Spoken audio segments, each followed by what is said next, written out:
In just a moment, X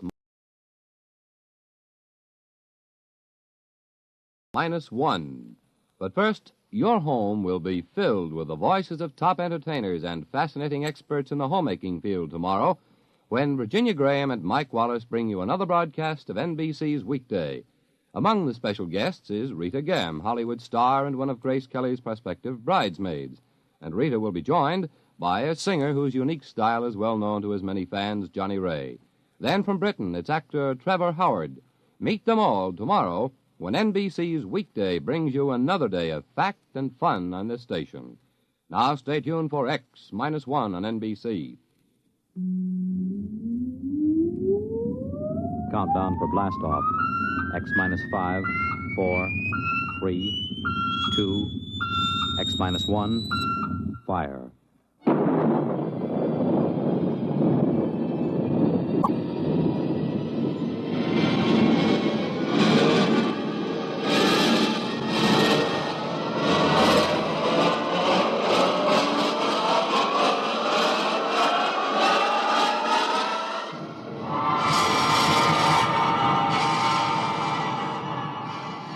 From the far horizons of the unknown come transcribed tales of new dimensions in time and space. These are stories of the future, adventures in which you'll live in a million, could be years, on 1,000 maybe worlds. The National Broadcasting Company, in cooperation with Galaxy Science Fiction Magazine, presents X minus 1.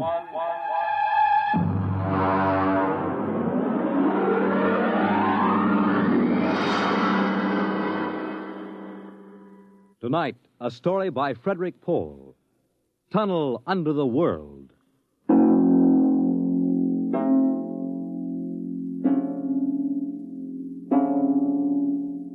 On the morning of June 15th, Guy Burkhart woke up screaming. Ah! It was more real than any dream he had ever had in his life. He could still hear and feel that sharp, metal-ripping explosion, that searing wave of heat. He sat up. Mary! Where are you? Guy, what's wrong? You're trembling. Where were you? In the kitchen cooking breakfast. What is it? I don't know, a dream, I guess. An explosion. Did you say an explosion? Yes. But that's the dream I had. What? I dreamed there was a big explosion, and then something sort of hit me on the head. Holy smokes, maybe there really was some sort of explosion, and it started us dreaming. Well, there'll be an explosion down at your office if you don't hurry and get to work.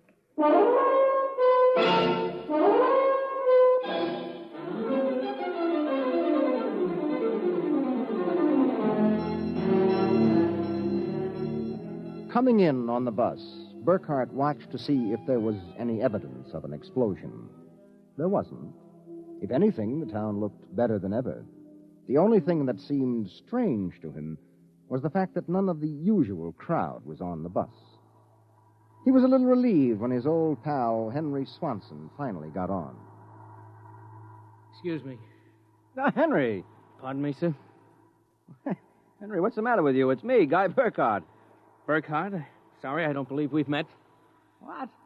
Henry, for Pete's sake, it's me. If you'll excuse me, this is my stop. Well, I'll be... How do you like that?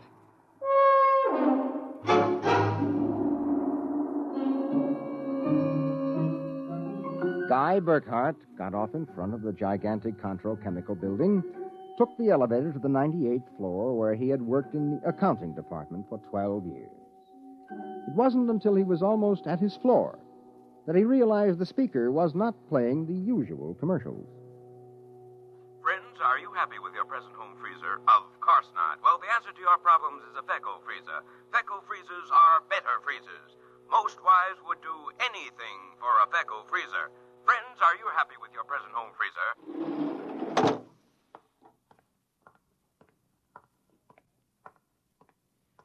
Morning, Miss Horn. Good morning, Mr. Burkhart. Well, new hairdo, I see, huh? Why, yes. Do you like it? Well, it makes a lot of difference in your appearance. Mr. Barth in? No, sir. He had an appointment with Mr. Dorchin of the Human Research Institute. Today? But today's the 15th of June. He has to sign the quarterly statement. He said he wouldn't be in. Huh, that's mighty peculiar. Yes, sir. Oh, by the way, Miss Horn, what the devil is a feckle freezer? A feckle freezer? There's some new copy on the elevator commercial. Dorch must have landed another account. Feckle freezers. I really don't know, Mr. Burkhardt. It's a funny day. Can't quite put my finger on it, but there's something strange going on.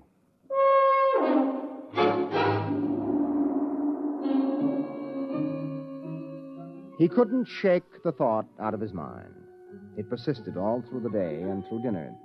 He was still brooding as he and Mary got ready for bed. Tired, dear? Oh, no. Anything wrong? I don't know. Well, I guess I'll get a good night's sleep. Coming? I think I'll sit up and read for a while. Well, good night, darling. Night, dear.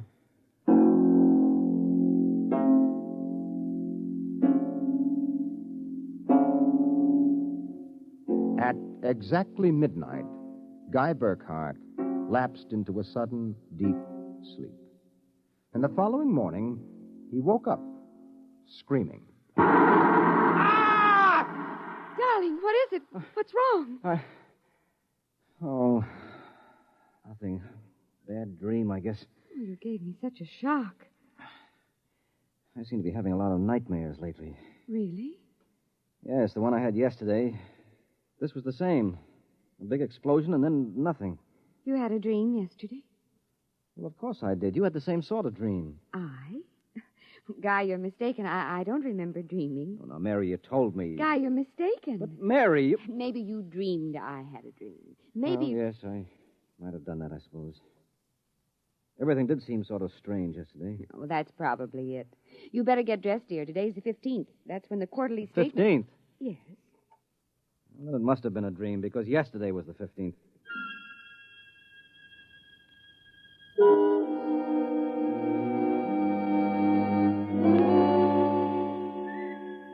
Guy Burkhardt got up, dressed, ate breakfast, and took the usual bus to work.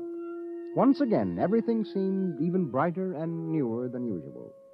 And once again, he was puzzled when he noticed none of the old crowd on the bus. Pardon me, please. Well, look, don't shove so. Oh, morning, Henry. Morning. For God's sake, don't talk to me. What is it? You being followed or something? Don't you know? I was sure you remembered. Remembered what? I can't talk. This is my stop. Will you excuse me, please? Well, Henry, for Pete's sake.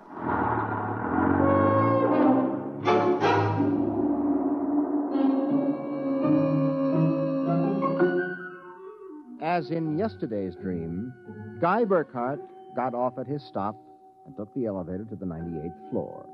The speaker in the elevator purred a new commercial this time. Marlin cigarettes. They're sanitized.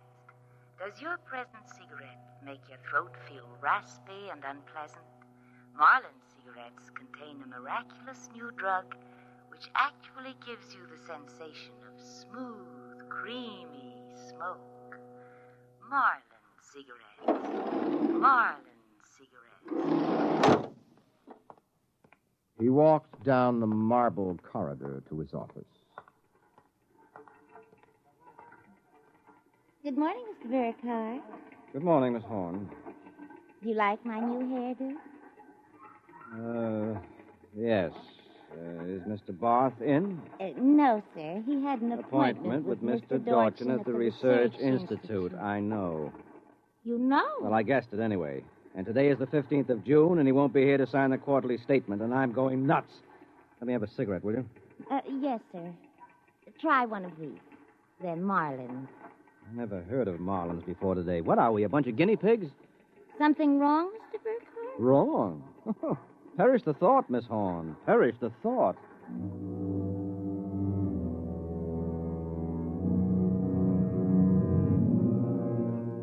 He went to his desk and stared at the mail. Before he opened it, he knew that the factory distributor's envelope contained an order for 12 new electronic computers.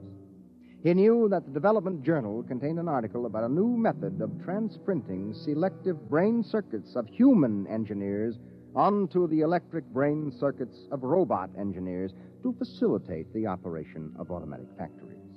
He knew that there was a complaint from Feinbeck and Sons about the Contro Chemicals' newest household robot circuit. After a long while, he forced himself to open them. They were exactly as he suspected. Hello? This is Swanson, Henry Swanson. What is it? Do you remember? Remember what? Just remember. All right, now listen, Henry, let's stop playing games. Yesterday, either I was dreaming or you snubbed me on the bus. Today, the same thing happens. Oh, you do remember, thank heavens. I thought so when I saw you, but I couldn't be sure. Well, what is it you want? Listen, tomorrow morning, when I get off the bus, you get off with me. Be casual. They may be watching. Who may be watching? Swanson! Hello!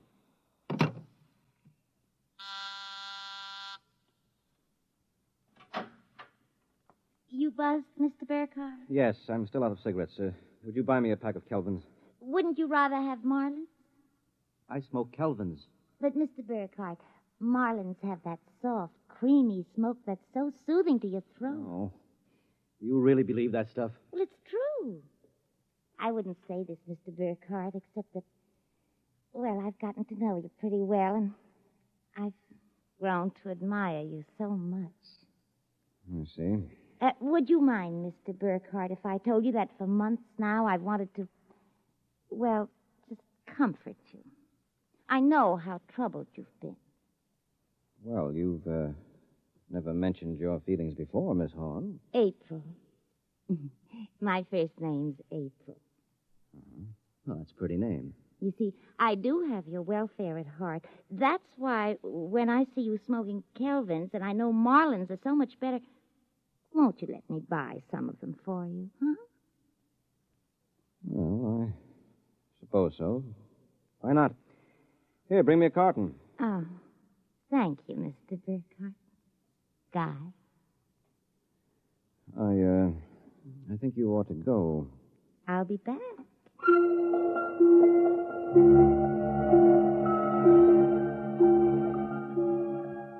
There was something wrong. Something definitely peculiar about what was happening. The call from Henry Swanson. The strange behavior of his secretary, Miss Horn. These new products, the dream. Guy Burkhardt went home that night feeling like a man in a nightmare. Is that you, dear? It's me. Did you have a good day? Fair. Oh, before you sit down, will you go down in the cellar and put in a new fuse? The switch in the hall closet blew out. I shut it off. Okay. Supper will be ready in a minute, so don't start fooling around with that old boat hull you've been building. I won't.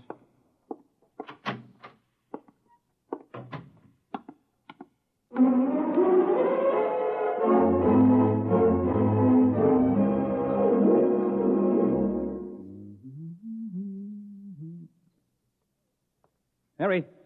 Mary! What is it? Come down here. Hurry up.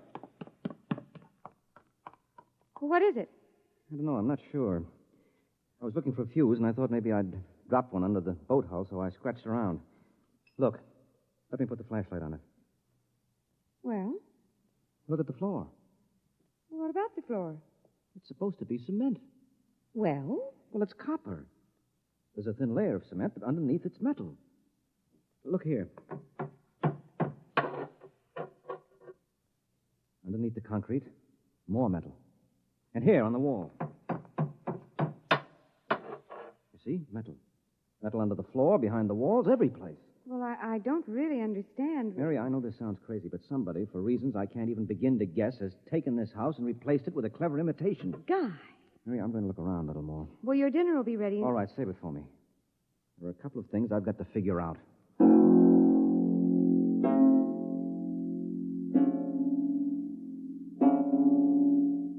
The following morning, Guy Burkhardt woke up screaming. He dragged himself into the kitchen where his wife Mary was preparing breakfast and discovered it was still June 15th. Mary, where's the morning paper? Where is it? It's outside the door, I guess. Uh-huh.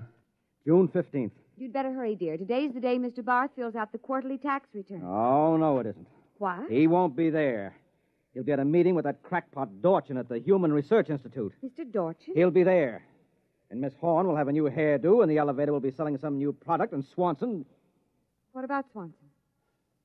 Swanson, he said... I wonder if it's going to be the same today, or whether... Guy, what in the world are you talking about? Huh? Nothing. Never mind. Where's my coat? You haven't had any breakfast I don't want to miss my bus. I'll see you tonight. Guy Burkhart got on his bus. There were the same unfamiliar faces, the same unusually new-looking buildings, the same unusually bright sunshine. And on the customary corner, Henry Swanson, pale and furtive, climbed aboard. Excuse me, sir. It's quite all right? Do you remember the phone call? Yes. Oh, thank heaven. Get off at the next corner and follow me. Where are you going? There's an excavation for a building about a block down. Make sure you aren't followed. I'll go first.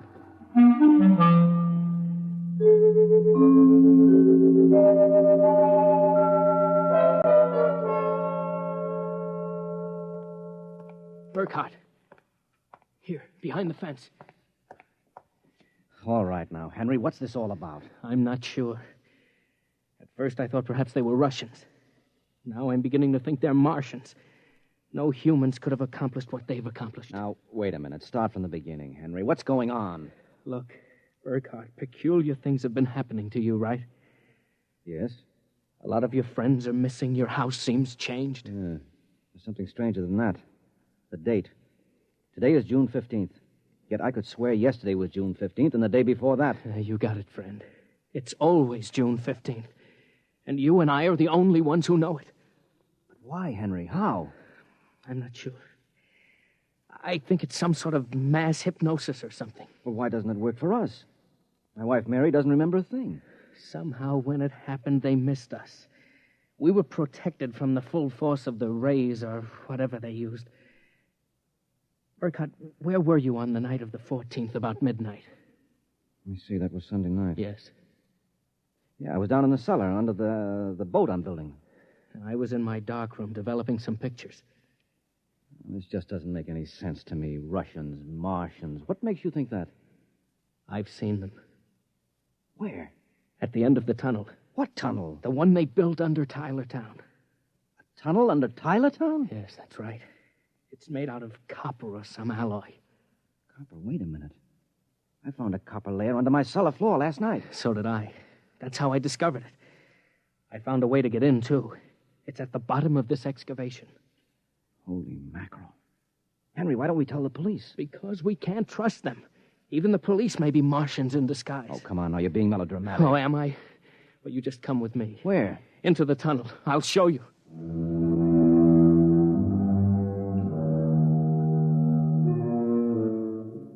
Henry Swanson led Guy Burkhart to a small hole in the side of the excavation.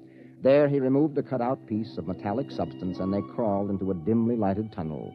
They walked for what seemed like 2 miles until Swanson held his finger to his lips. We've got to be quiet now. Henry, this is fantastic.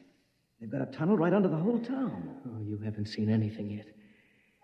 There's a room a little farther down. We'll be able to look through a glass in the door.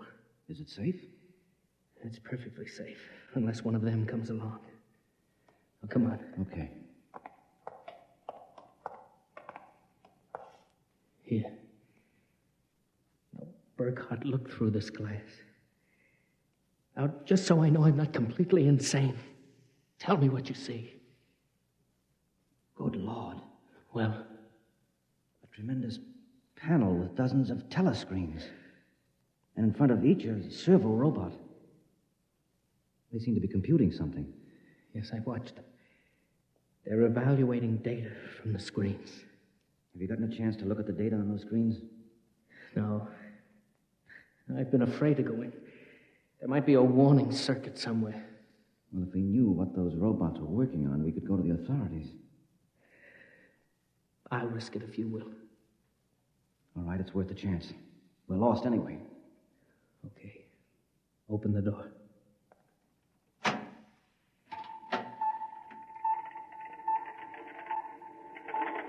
So far, so good. Come on. Let's take a look at that data. But don't interfere with the robots. Don't worry. Here, let's look at this screen. Listen to this. Tests in the 47K12 group with Marlin cigarettes pulled 80% using the soft feminine approach. Indications are that an extension of this approach would influence at least 70% nationwide. The direct elevator pitch pulled only 10%. This should be abandoned and a new series of high persuasion personal elements introduced. Henry, do you know what this means? I haven't the faintest idea. Well, I don't blame you. This is crazy, but it fits the facts when I think about it. Do you know who's behind this? Martians? No, not Martians, Henry. Humans. What? Humans who are interested in developing the perfect propaganda machine. What? I don't know who they are or how they've done it, but somehow they've taken Tylertown over. Hypnosis. Hypnosis, drugs, maybe some kind of array or something. However they do it, what happens is that they let us live through a single day. During that day, they pour all kinds of suggestions and propaganda into us. At the end of the day, they evaluate the results, see how we've reacted. And at midnight, they wash the day out of our minds, and the next morning we start the same day over again with different stimuli. Do you know what that means, Henry? Suppose one man learned how to influence people 100%. Why, in a year, he could sell us anything from freezers to political candidates. Oh, wait a minute. We're guinea pigs, Henry. This whole community is one big test tube for Dorchin's propaganda research. Burkhardt, what do we do? I don't know, but somehow we've got to get out of this town and get to the FBI. What do you think we can? It's worth a try. Come on. Wait. Huh? What is it? Look through the door. There's somebody coming down the tunnel. We've got to hide. Behind the circuit box. Wait. Good Lord, it's Dorchin, the head of the Research Institute. Shh, quiet.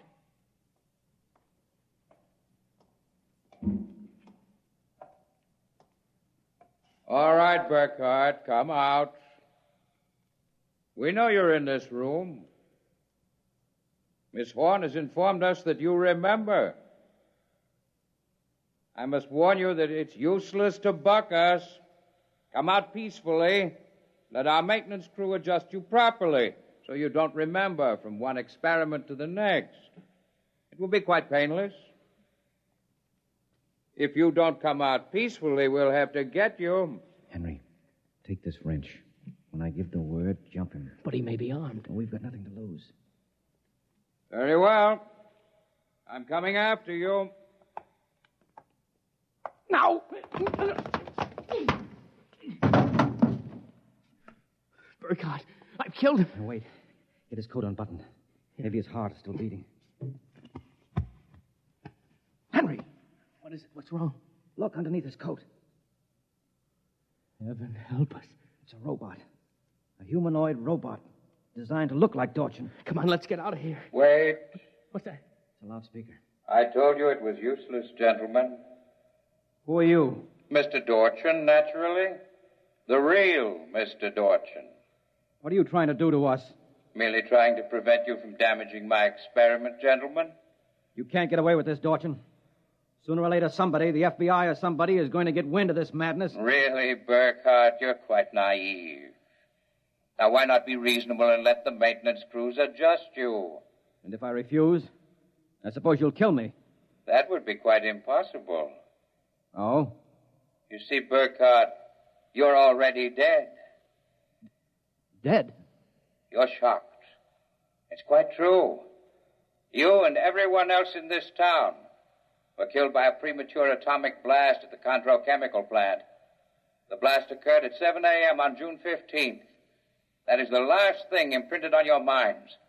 That is why you wake up screaming each morning. No, it isn't true. But it is. What I and my associates did was take the brain circuits from your dead bodies.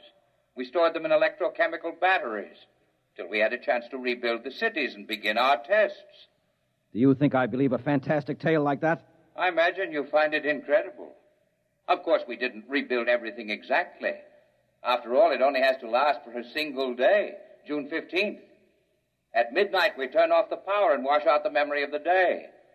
You and your friend Swanson, unfortunately, have defective circuits. You remember. Burkhardt, it's no use. We're trapped. Give up. No, not me. What can we do? We can make a run for it down the tunnel. Come on. It's useless, Burkhardt. Keep going. It's useless, useless, useless.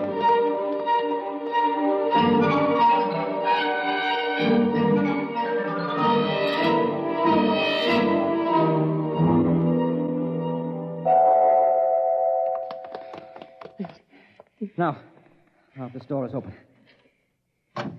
It opens. Oh, no. No, I don't believe it.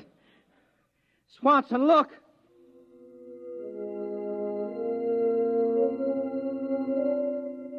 They were standing on a ledge of smooth, finished metal. At their feet, the ledge dropped away into a chasm so deep they could not see the bottom. Beyond was only a glare so bright that their eyes could not stand to look into it. And yet, just at the limit of their vision, something towered. Something so huge it was almost inconceivable. Something. Burkhardt? Yes? This is Dorchin. Now do you understand why it's useless? The great looming figure moved closer. It seemed to take shape now, and yet it was so gigantic as to be unbelievable. It came closer. The glare was partially blocked. And then, Guy Burkhardt knew that the towering shape was none other than Dorchin himself. You see how I did it, Burkhardt? I took your brain circuits and had them reduced so they could be transferred to tiny humanoid mannequins. That's what you are, Burkhardt. A tiny miniature of yourself. And this city, this whole experiment I'm conducting, is built on a tabletop.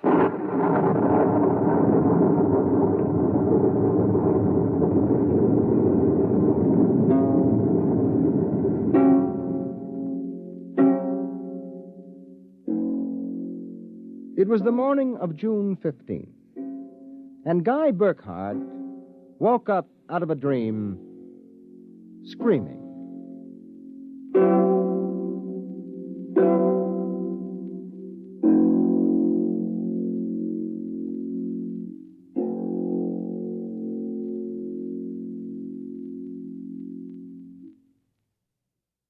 You have just heard X-1, presented by the National Broadcasting Company in cooperation with Galaxy Science Fiction Magazine, which this month features another story by tonight's author, Frederick Pohl.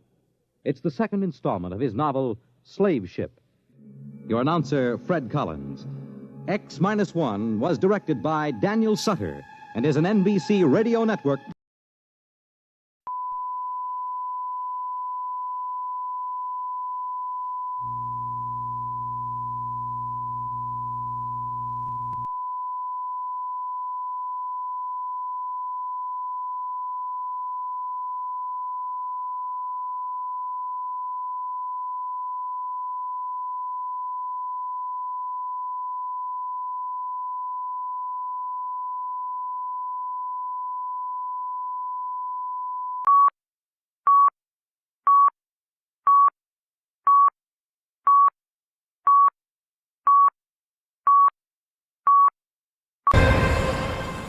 Check, check, testing, 1, 2, 3. Fuck it.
Yeah, let's do this indeed.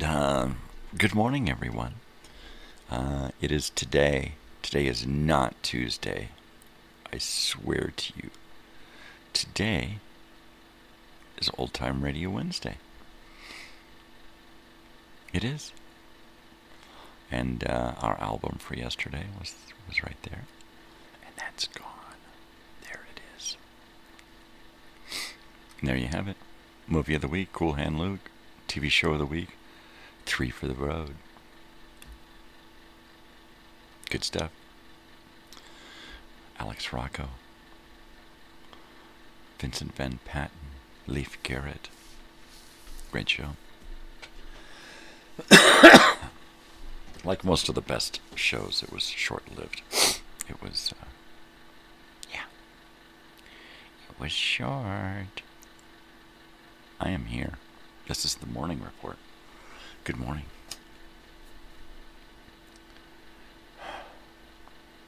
Well, that's all I got to say about that. That's all I got to say about that. I got coffee here. I can start drinking it at any time here, because I'm going to pull my teeth out anyway. I might as well drink coffee. Oh, yeah. Oh, yeah. Anywho. Anyway. Yeah. There you have it. That's the extent of it right there. That's the whole kit and caboodle. Kit and caboodle. Yep.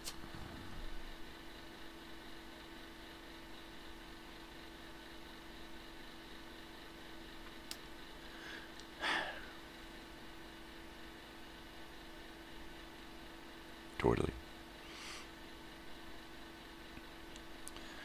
I have wrestled up about 20 different things to talk about on the show Friday.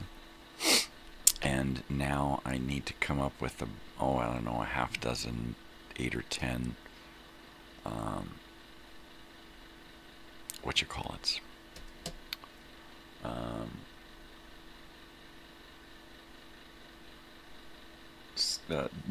news stuff, Thanksgiving, Black Friday news, movie releases, book releases, record releases, that kind of stuff. Stuff that happened on Black Friday. Not necessarily Black Friday related, but Christmas, Thanksgiving related, I guess.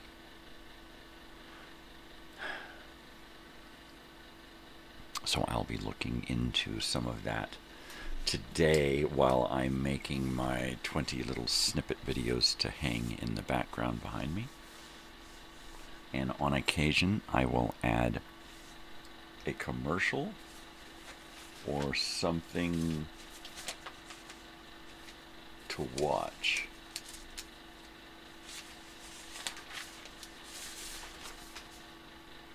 Yeah.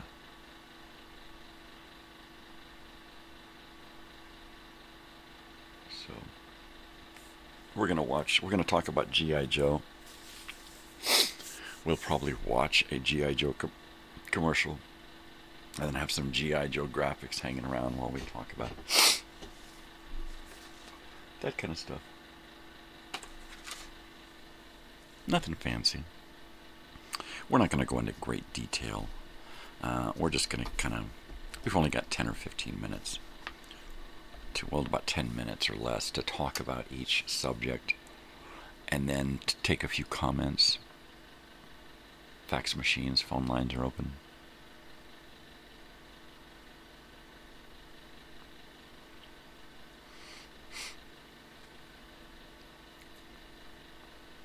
Operators standing by. Wait.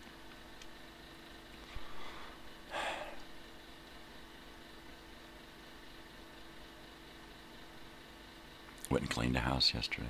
Gonna probably go clean a house today. Did my shopping. Thanksgiving shopping yesterday. Most of it. I think we got most of it. We actually picked up a small turkey, figuring that we may not be able to fit that other turkey in. And it's gonna... I don't think it's gonna thaw out in time anyway. So we'll check it out today and then decide what we're gonna... Maybe we'll... If it looks like it'll fit in the oven, we'll maybe bring it home and thaw it out for Christmas. Have a Christmas turkey. Why not? We usually do ham, but turkey's probably healthier. Not for the turkey.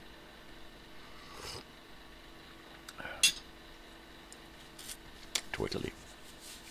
Oh, well, I'm just going to sit here and vegetate while we wait for someone to show up. Because this isn't so much as a show as it is just a hangout session, right? My daughter went to the movies last night, saw that Wicked thing. I don't go into that kind of stuff. I'm not going to bag her for watching stuff that I don't like. She likes it, I don't. That's just the way it is. She don't like much of what I like, but there are some things that we're both the same on. Like ELO, Rush, Futurama, Frasier, Family Guy. Those are the things that we share. Totally.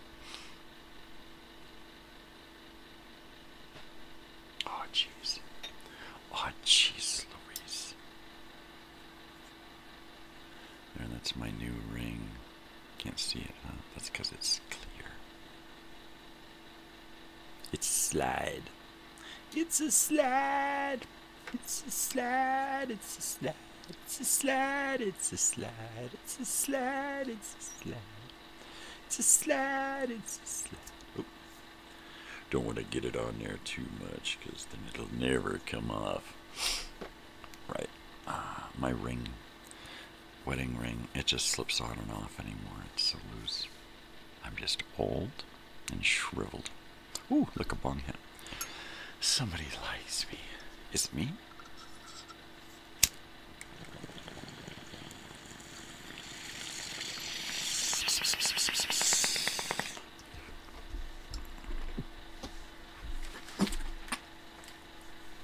Totally.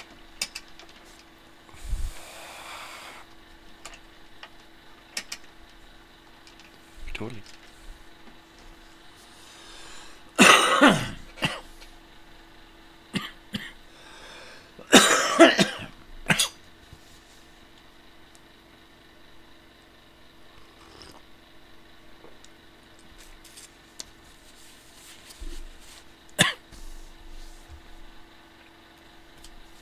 Oh my god, like no way. No way. Ooh, look, a guitar.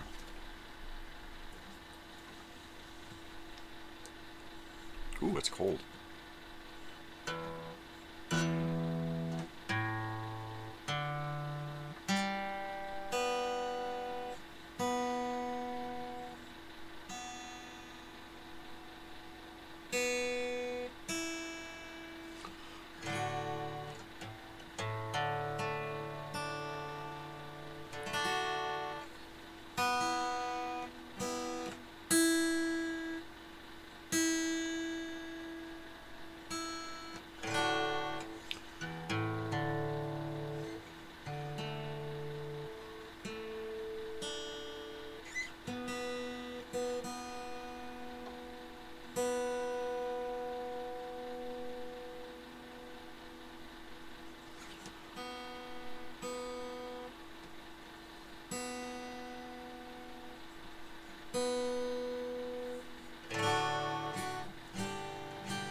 tuned up now. She's a tuned up now. I had a tuna sandwich yesterday. I cut off the crust. It was good. My daughter made it. My wife and I got home from work and the grocery store, and I said, all right, we need to get something to eat together. I need to put the groceries away, and we need to clean out the fridge. And she says, okay, well, if you guys deal with the groceries in the fridge, I'll make lunch. And I'm like, wow, okay. So I sat down on the floor in front of the fridge and started yanking stuff out. Just started yanking stuff out. Put stuff back in that was, and then I organized, and then I let everybody, okay, look, tall stuff, top shelf door, shorter stuff, bottom shelf door, even shorter stuff, middle shelf in the fridge, right? Drinks and eggs and meats and stuff down below, vegetables in the bin, top shelf of the fridge for just tall stuff. Because we always wind up with, little tiny short things on the top shelf, and I'm like, that's not right. So now we're organized. So now there's a turkey and milk and juice and lemonade and coffee creamer and that kind of stuff. But once that turkey's gone, we'll have room in there for all of those leftovers. And that's going to be important, because I hate getting to the end of Thanksgiving and then not only having to take care of all of those leftovers, but then find them a place in the fridge. Oy, that's done. Problem averted. It's done. The fridge looks beautiful. I'm kind of bummed that Joey's going to be here so long after Thanksgiving that there's not going to be any leftovers, right? It's like leftovers are going to last 3 days. Leftovers last 3 days in our fridge. After 3 days, they're out. They don't go to the dogs. They go out into the trash. So we try not to do a lot of leftovers. Leftovers usually get eaten within a day or two of having been made. Any more than that, and it's not healthy, and it's fucking boring as hell. Who wants to eat the same meal 3 days in a row, right?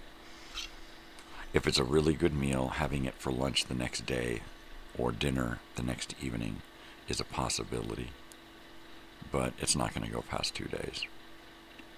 The night we eat it, the leftover night, and then if it isn't eaten the next day, it's in the trash. Or at least I would expect it to be, right? Good morning, good morning. This is the morning show. I am me, and you are you, and we are we. The guy's a philosopher. Yeah. I just speak the truth, I just speak with what I know. From whence I came. Shut up. Ooh, look, a Bong had to put this here. I feel like I'm repeating myself this morning.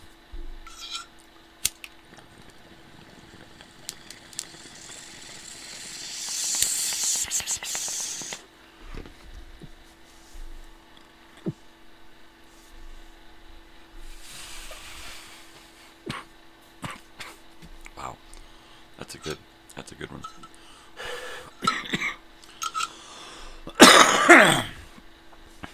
Wow. So I went to the grocery store last night. Got a bunch of stuff. But I went to pull out $20 from the bank for some dubage. Because I don't like to get a whole lot at once. Like one big bag.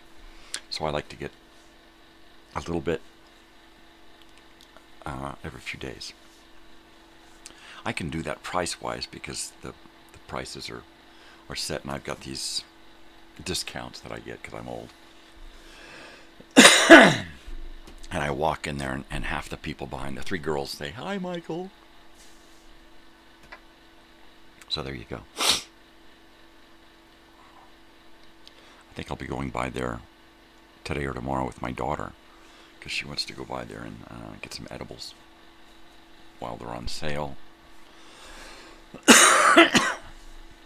But, yeah, I picked up that Hazy Halo that I've been doing. Really big, fat, giant nugs as big as a jawbreaker, right?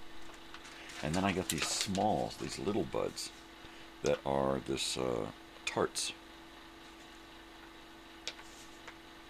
And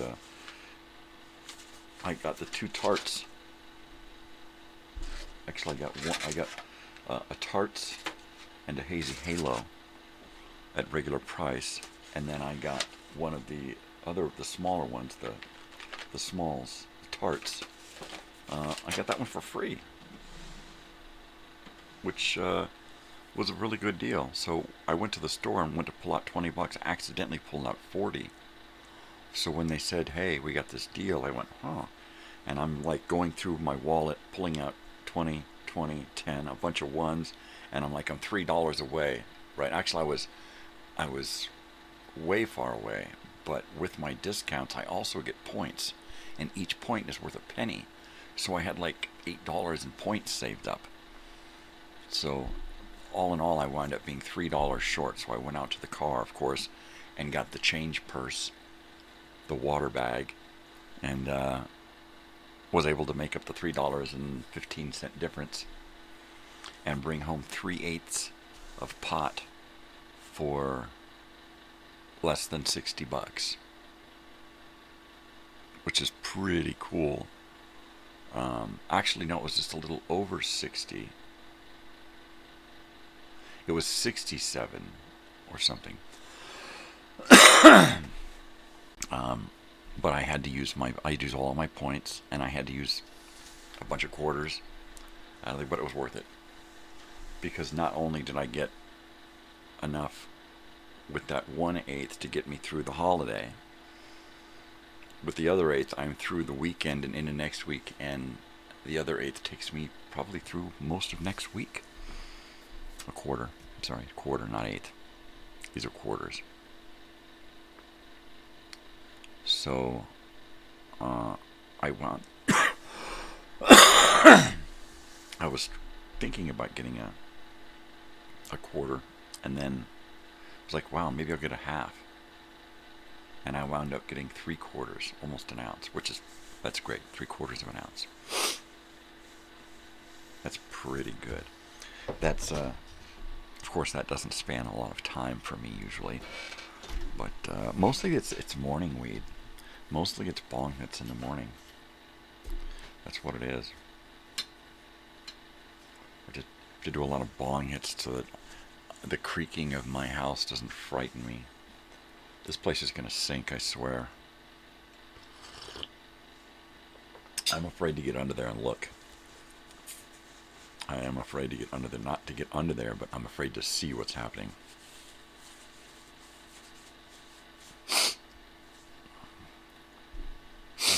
Totally. Totally, man. Hopefully the economy will shift and real estate will turn to a buyer's market out here, and prices will drop, and we'll be able to get into a decent little place somewhere. A 1/4 acre or more is all I require. A 1/4 acre or more. I don't require a large house. It doesn't have to be huge, because we can expand upon it. So even if it's only like a 300 or 400 square foot studio, I can make that work. I will actually build a deck, and then cover the deck, and then enclose the deck, and then eventually turn that deck into a part of the house, right? And you just have to do it in stages. The deck can only be built so big so that you don't need a permit, and then you frame in the roof, and then the walls, and just put up screen, and then eventually screen and shutters so you can shut it up, and then eventually replace the screen with actual windows, and do drywall inside. Boom. Put some flooring down and you're set. And I can do that. So if we have to go out there, and a tiny home, the whole tiny home thing. So even if it's a small house, my max need would be, max and minimum would be nice, but it would be like 700, 800 square feet. If I found an 800 square foot house on half an acre, that would be a dream come true. For a good price, that would be a dream come true. I would beg, borrow, and steal to get into a place like that. Because from there, the possibilities are endless. Right? Just construct some metal buildings. That's it. That's all you need to do. Half and half metal. A raised metal shed so that you can walk into it and it has an actual door and window on it. And it's like a combination of framed in. Joey knows what I'm talking about. Like my shed out back here. Good morning, Joey. What's up, brother? How are you doing? Ready for the holidays? At work, never. Totally. Well, we're here. We are here. That's all we can claim, is that we're here.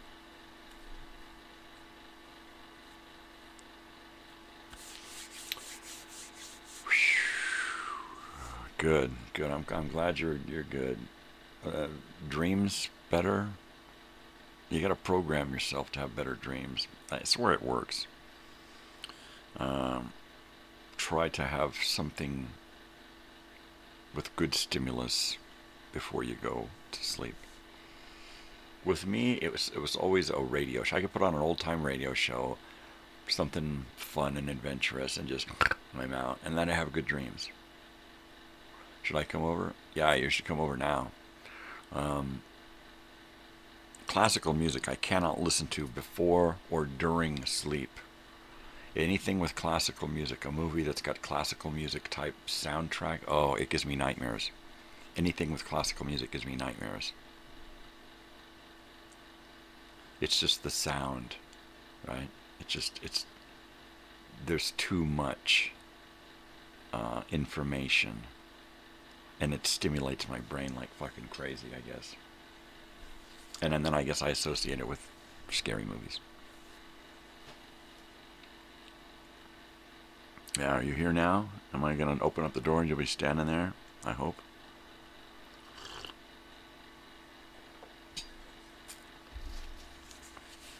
Totally. Totally.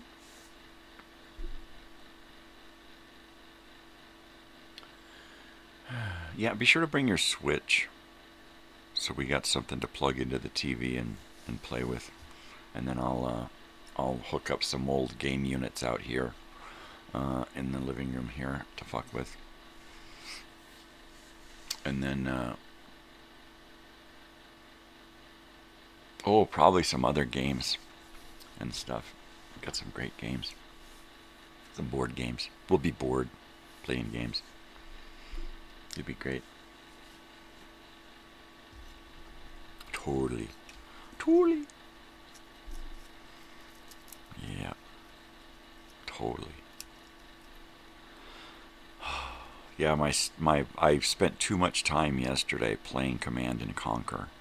So I robbed a lot of time. Good morning, Dubs. I robbed a lot of time from working on the Friday show.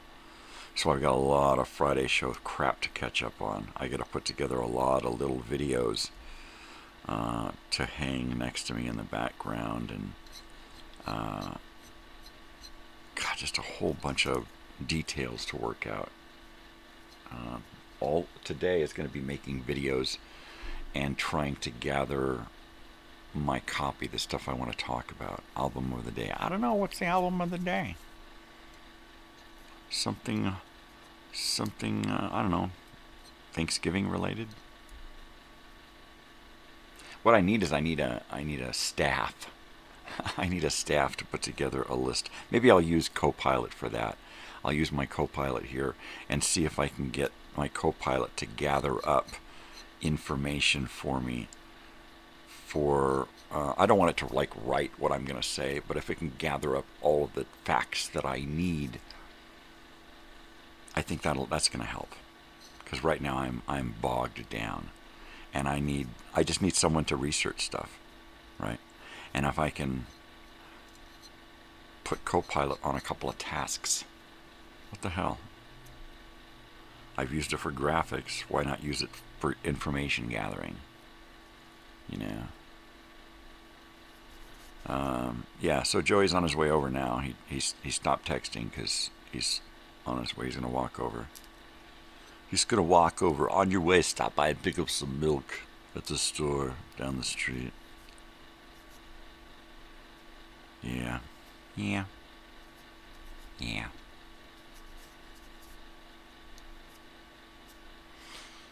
I really, really want to move out of this mobile home. I love it here. It's just scary because it seems like it's going to crash into the ocean or something, into a sinkhole, or I just don't know, man. It's scary.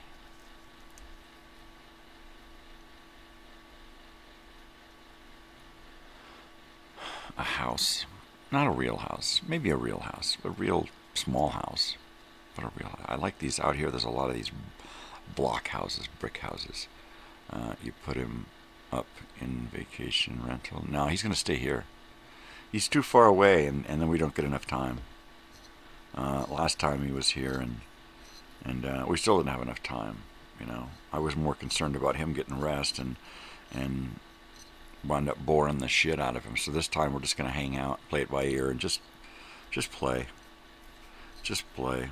Just hang out. Because that's what I like to do, is just hang out. You know. But I also feel intrusive when the guest is staying in my living room. I just want to give him as much space as possible. It's a hard balance. But now it'll be great. It'll be great. Besides, the dogs will miss him if he doesn't stay. Totally. And, you know, he's got to be here so Mama can feed him. Oh, yeah. Mama's got to feed the boy. I'm going to have to heat that up. Pardon me while I heat up my coffee. Oh, ow. Oh, shit. Didn't realize it hurt that much.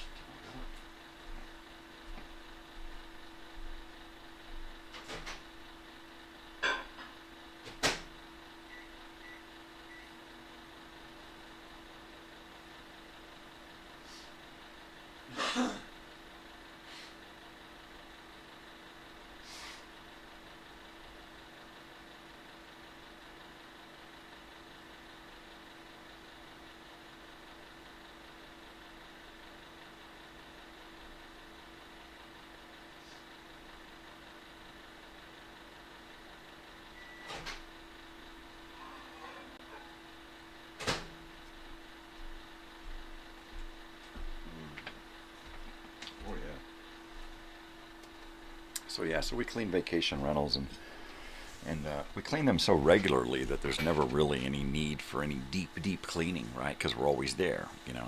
If people stay a night, we go in and we clean the place. People stay a night, we go in and we clean the place. People stay 2-3 nights, we go in and we clean the place.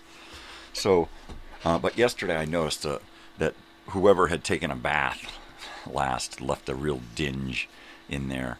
So I got into one of the bathtubs. Was just horrible, so I had to get in there and Ajax it and scrub it, and it took its toll on my back, I'm telling you. And I didn't realize it at the time, but by the time I got to the next bathroom and then the kitchen, right, I'm like, oi.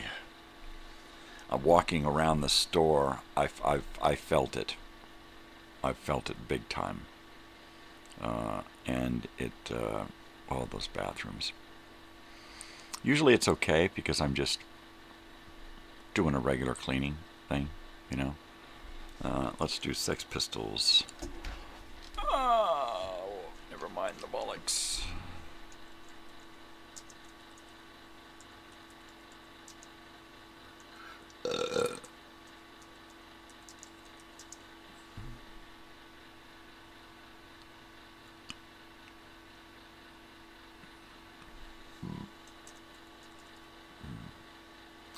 Oh, yeah.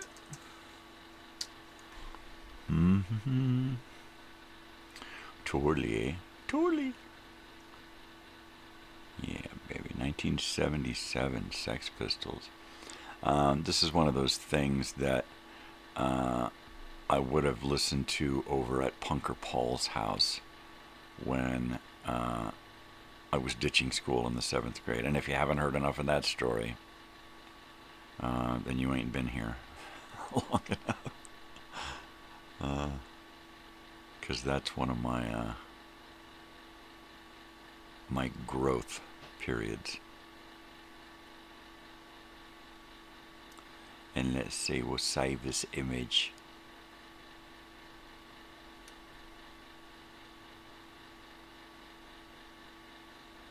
Here. R. R. A. Yeah, because that's it.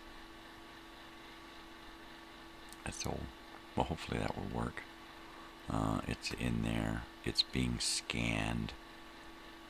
And let me see if I can find this this here graphic now. What about bollocks? Mm-hmm. Mm-hmm. Mm-hmm. Looking through file. And what is about? I don't see it. I don't see the bollocks. It should be here. There should be a ham hock.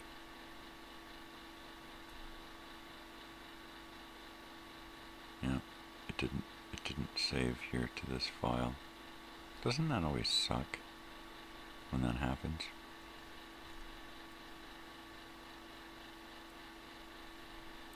I'll try it again. I'm just going to try it again.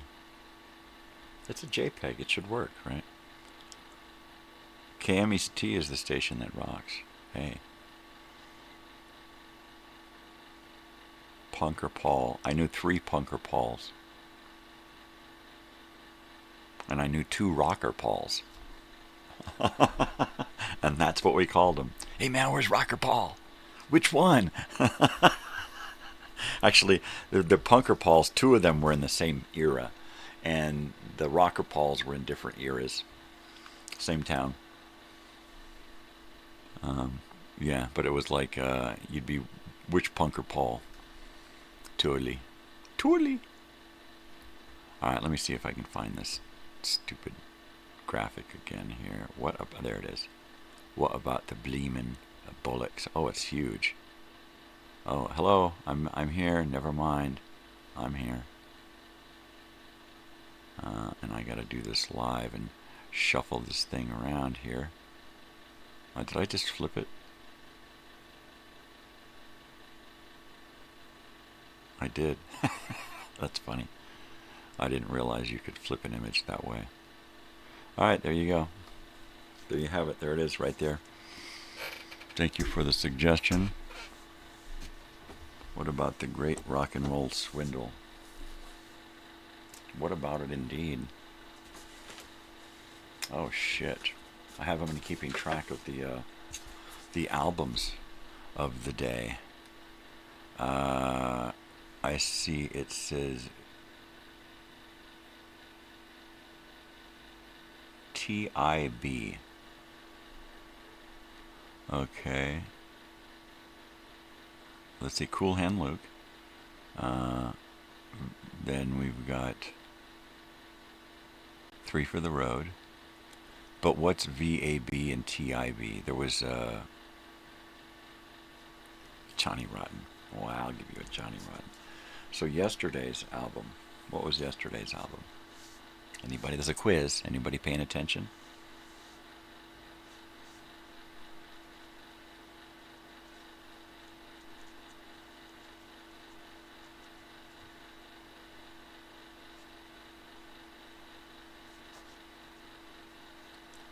Anybody? Sex Pistols. Because you know my brain. The Imaginary Boys. Was that yesterday? The Imaginary Boys. TIB. So what is VAB?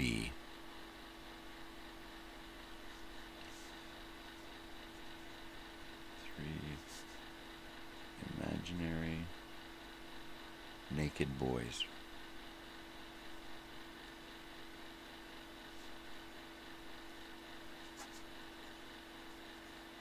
The Cure.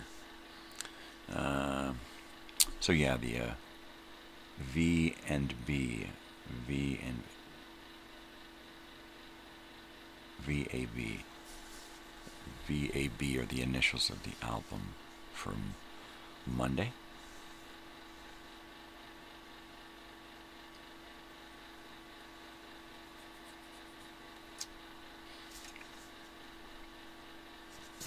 And I don't remember what that album was. VAB. I don't know. I'll have to have some coffee and think about it.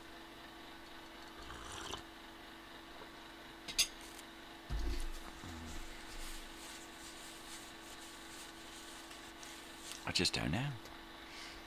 I just don't know. There it is. Verities and Balderdash. Harry Chapin. That's it. Thank you. I guess I could have just popped up the graphic because it's still there. What a dumbass. What a dumbass I am. Verities. Is it verities or varieties? Verities. That sounds like something you contract. I contracted verities.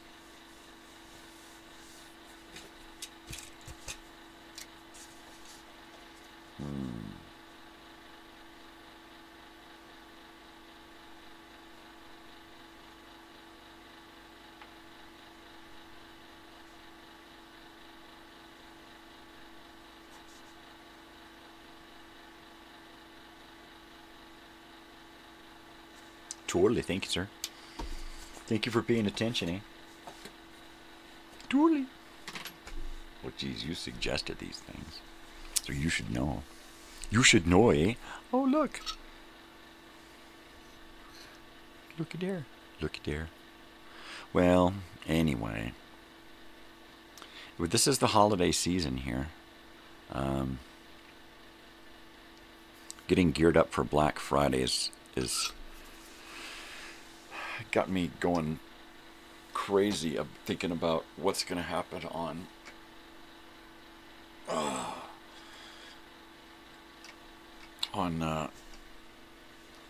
this whole season 5 thing, right? Oh, Strange Brew, eh? There's a good holiday movie. Yeah, I watched that one a few times over the last few months. It was like on Roku or something. So it's great having so many streaming channels that I'm bopping around. It's like, oh wow, an old movie I haven't seen in forever. It's on. Sometimes I'll pop them into the playlists and just covet them, but then a lot of times I'll just put it on. And if it's in my playlist, it'll just go from that to the next thing in my playlist and the next, and it's great. It's great. Elsinore beer is one of those things that I would love to have just even one bottle of. Because I better go check the dog situation. Because I come from Elsinore.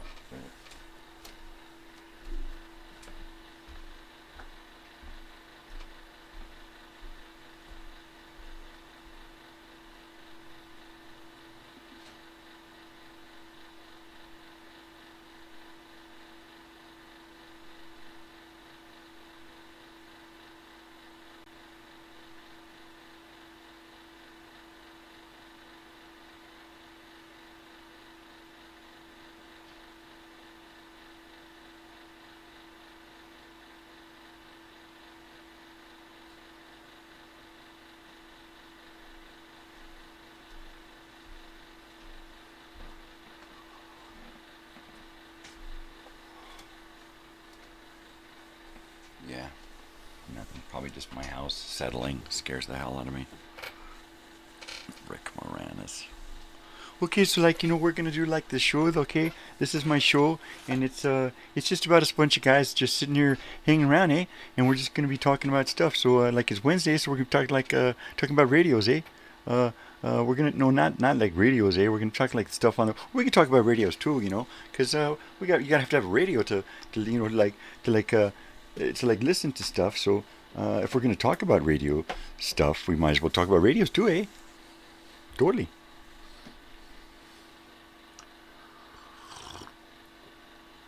I was just thinking the other day, I was watching,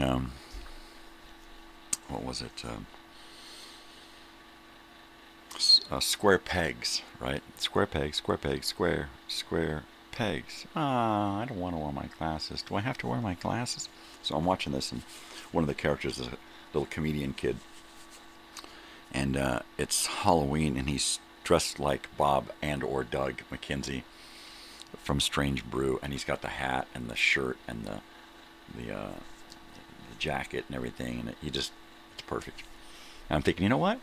I should have done that on Halloween, gone to that Halloween warehouse store after Halloween when they're trying to get rid of everything, and bought a bunch of different costumes for next season, right?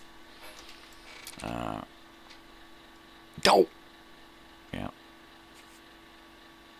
Hindsight is 20/20, and boy, I got double 20/20, man. I can look back and see so many things I should have done. Shut up. Was that his first movie? I don't know, eh? It might have been his first. I know that both of them were big on SCTV, which is where they did that originally, right? Bob and Doug. I loved that show too.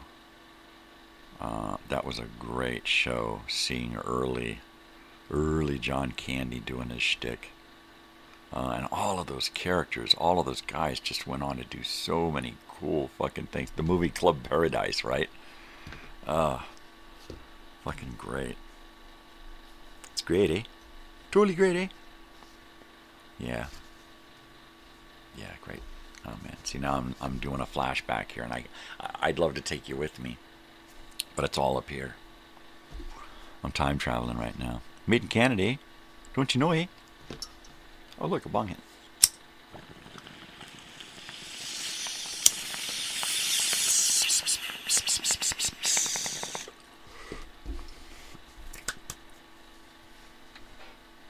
Oh yeah.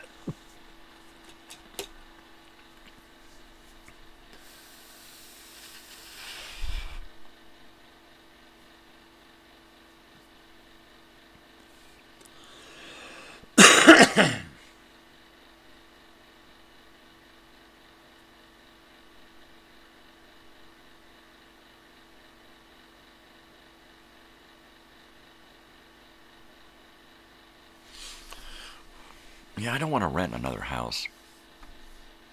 I really don't. We rent the space here, but we're in a mobile home park, so we own the mobile home, but we rent. I really don't want to. I don't want to rent an apartment or a house. I'm just too old to do that shit anymore, you know? Even if I'm partners in the property and we've got tiny homes going on and all that, I'm fine with that. I just cannot be in something where somebody's getting rich off of, off of me. I just cannot deal with that. At least if you own the property or you're paying on the property, at least it's yours, You're doing it for you and yours. Your family, your group.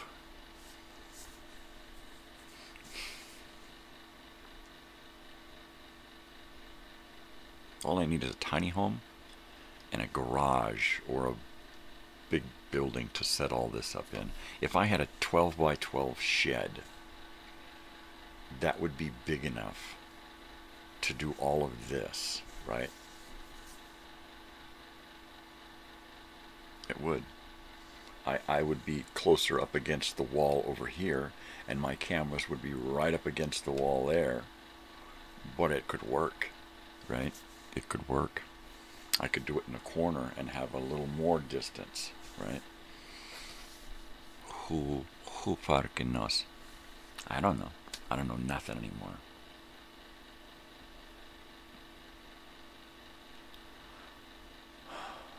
I get like this when I have the fear of my house sinking into a hole.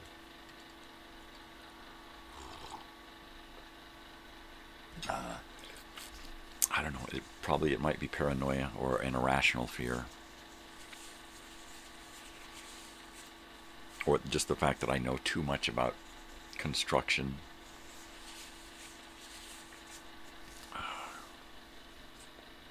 It's a good thing, it's a bad thing.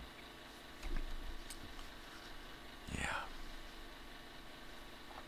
And that's the thing, if we had a piece of property, I've got so many tools and so much knowledge, just not much body, right?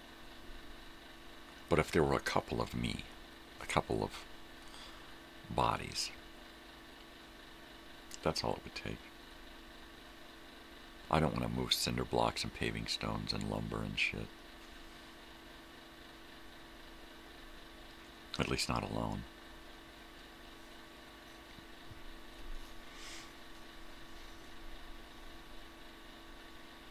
But, you know, like the biggest contribution I could make to said community would be my tools and knowledge and spending days working on projects nonstop. You know, nonstop. That I got.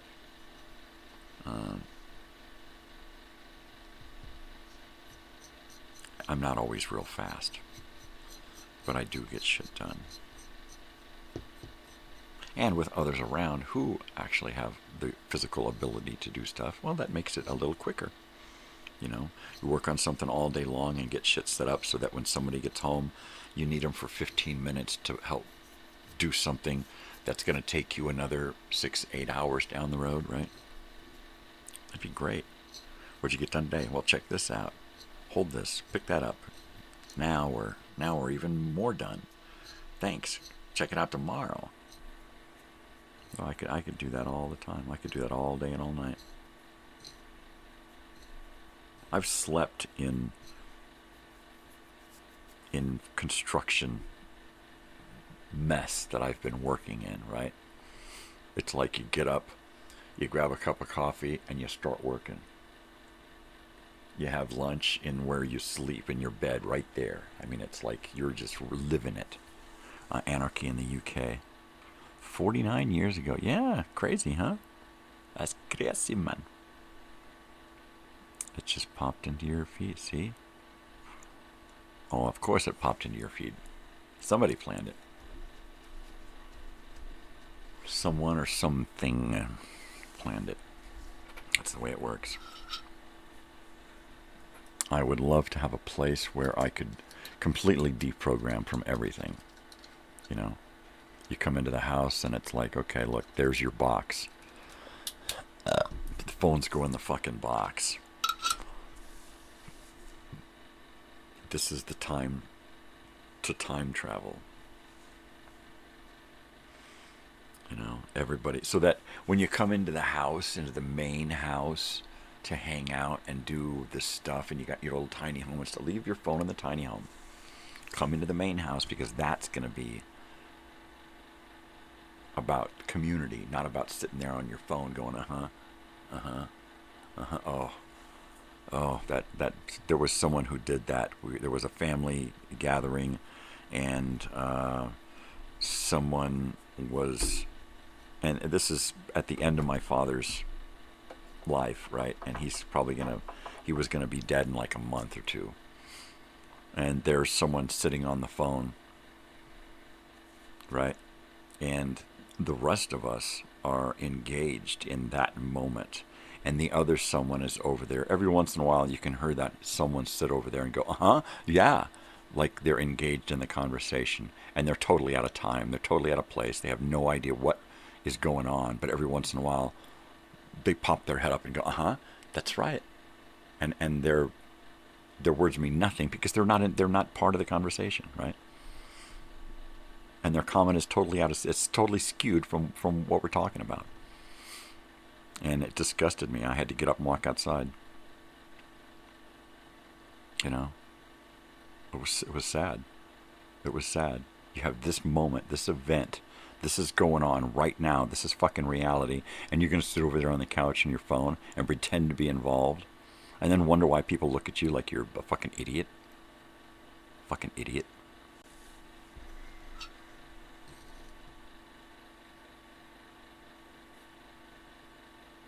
Pardon me.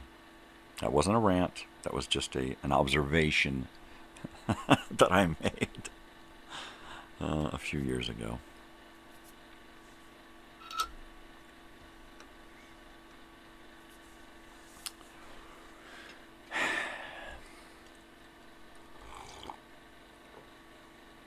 Yeah. Totally, man. Totally, man.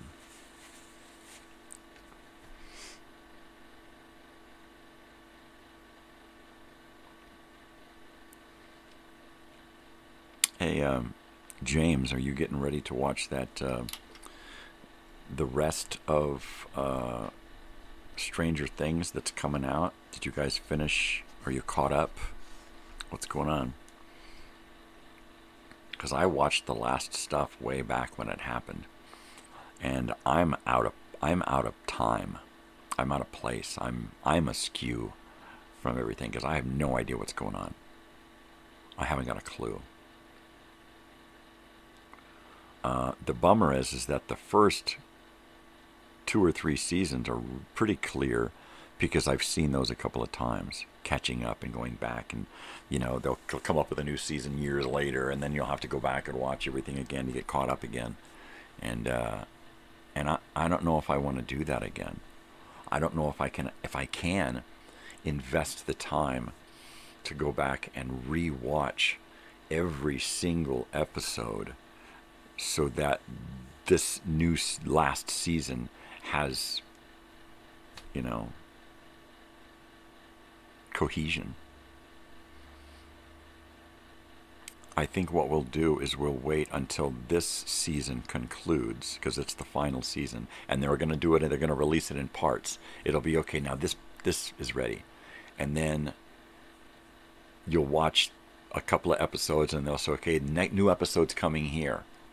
And then you'll be, son of a bitch. And then you'll have to wait again. And then you'll have to wait again. They're going to stretch this out. Right?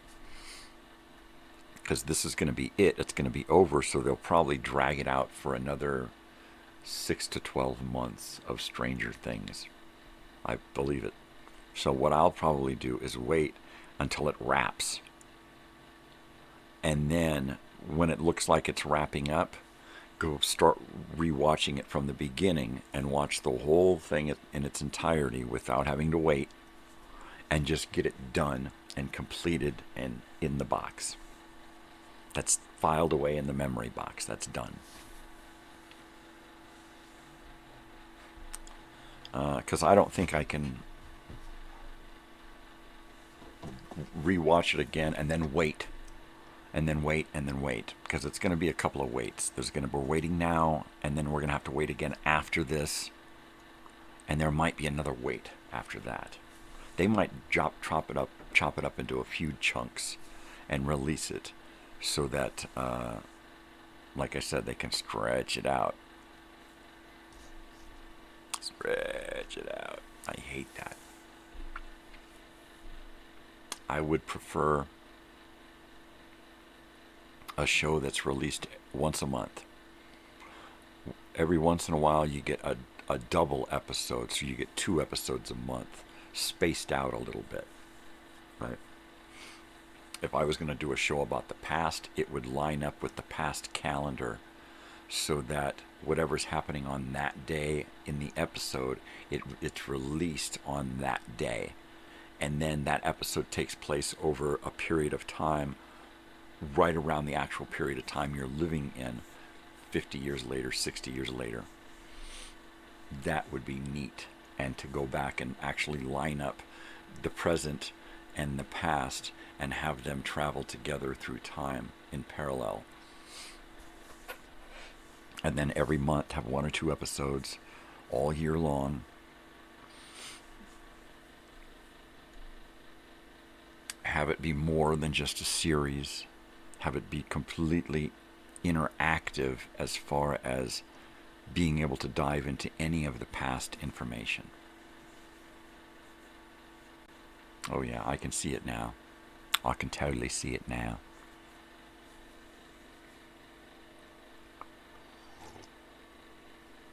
If I had a couple of young people who were really into creating an episode or a series, I could give them the series, right?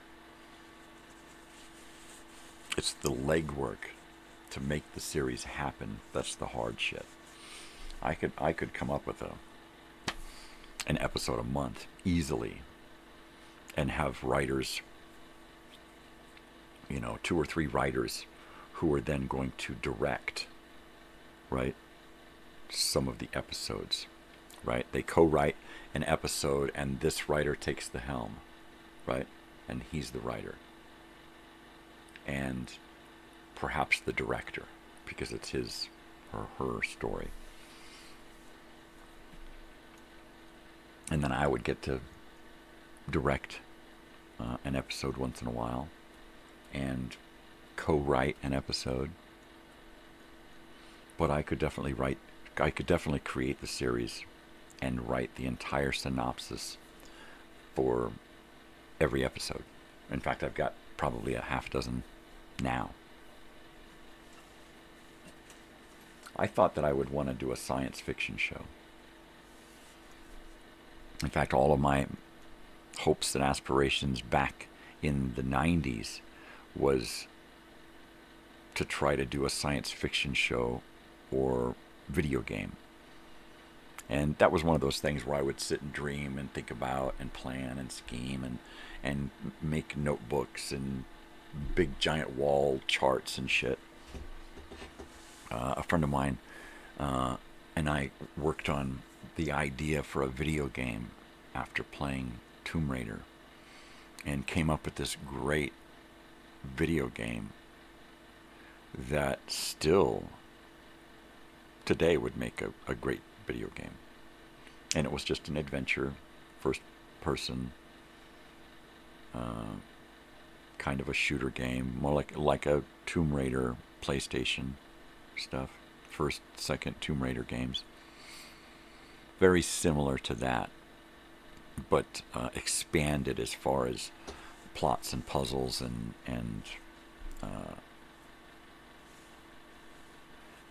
the whole idea of the game being a labyrinth within a labyrinth, like that game on computer, Myst, and it was just a weird puzzle, and you had to figure these weird things out in the place that you were. It was really weird. It was ethereal. It was existential, man. It was a weird fucking game. It's weird.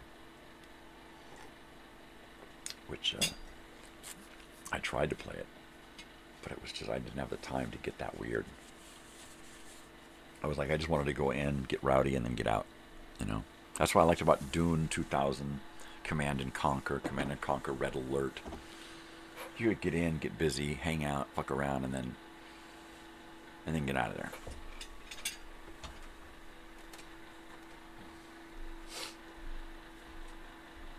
Gotta heat this coffee up.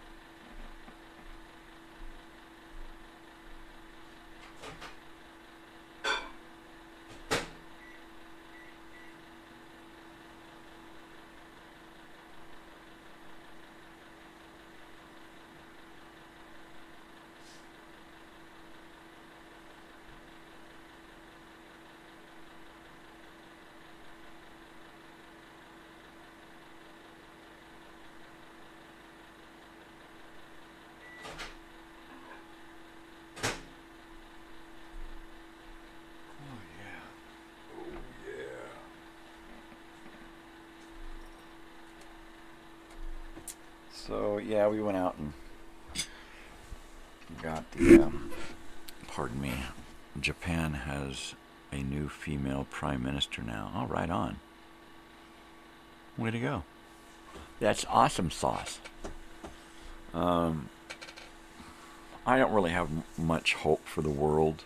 I don't have much faith in humanity, male or female or other. It's all lost on me. But if there is any hope, it is my hope that we will get a loving, caring mother, someone who is a mother, who has that nurturing, right? Who wants shit to be better, right? Because most men, they just want to get in there and fuck shit up and destroy and get rich and, get laid and be powerful and all. And it just never works, And we got a whole lot of that in D.C. right now, So, if we had a bunch of females getting together, women are smarter. Getting together, trying to figure shit out for the best, not for,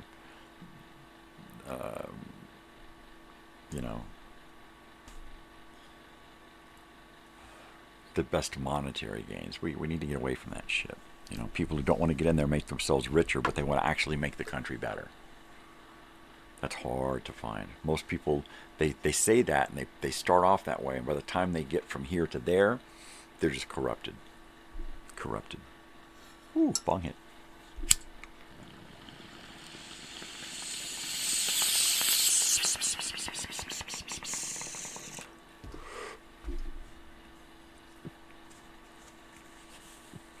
Totally.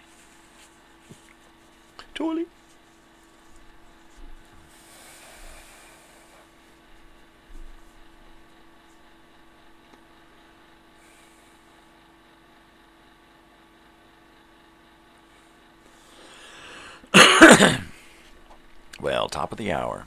Top of the morning to you. 6 in the a.m. on the Pacific West Coast here.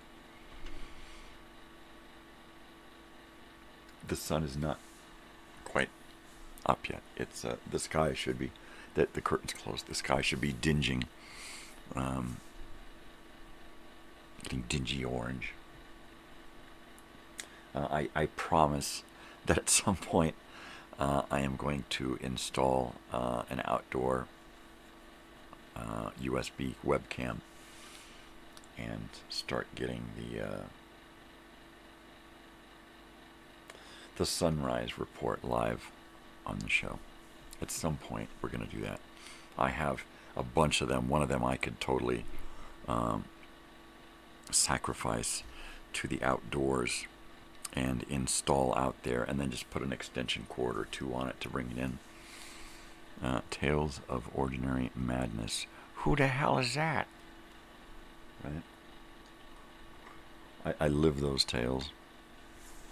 I am Ordinary Madness. I am.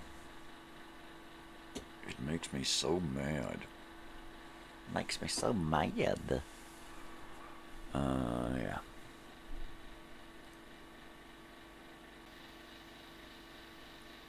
I guess I am going to be getting into making some, where did he get lost? No, he's probably just hanging out. It's after work, so whatever he does after work, that's what he's doing now. A lot of times he'll be doing something else and be watching YouTube in the background and just kind of have it there. So he doesn't always necessarily participate, but he'll usually let us know when he's taken off, and that's cool. He's a polite kid. Just knowing that he's there gives me great comfort. So no, he's probably there somewhere. Don't worry about it. Leave the guy alone. Oh man, the whole video. See, told you. I got to make a bunch of videos and do stuff for the Friday show. I imagine I'm going to really have a great first 6 hours planned. After that, it's going to kind of dribble off into the other stuff to talk about. But I'm not sure if I want to pack more into the first 6 hours, and in assuming that it's not going to go any further than 4 to 6 hours, right? And so what I might do is just plan a whole bunch, pack a whole lot into that first couple of hours, so that I've got a lot of stuff that I can bring up on my screen. I can do this and click things up and bring them up as I'm talking about them, right? And place them anywhere.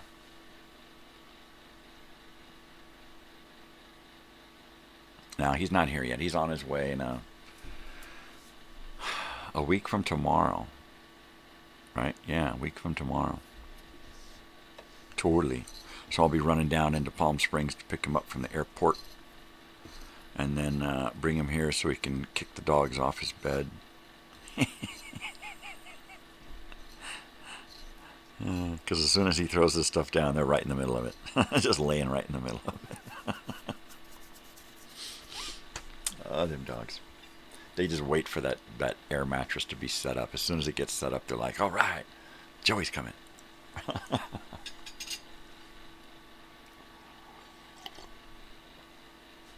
Sam's going to bark at him this time.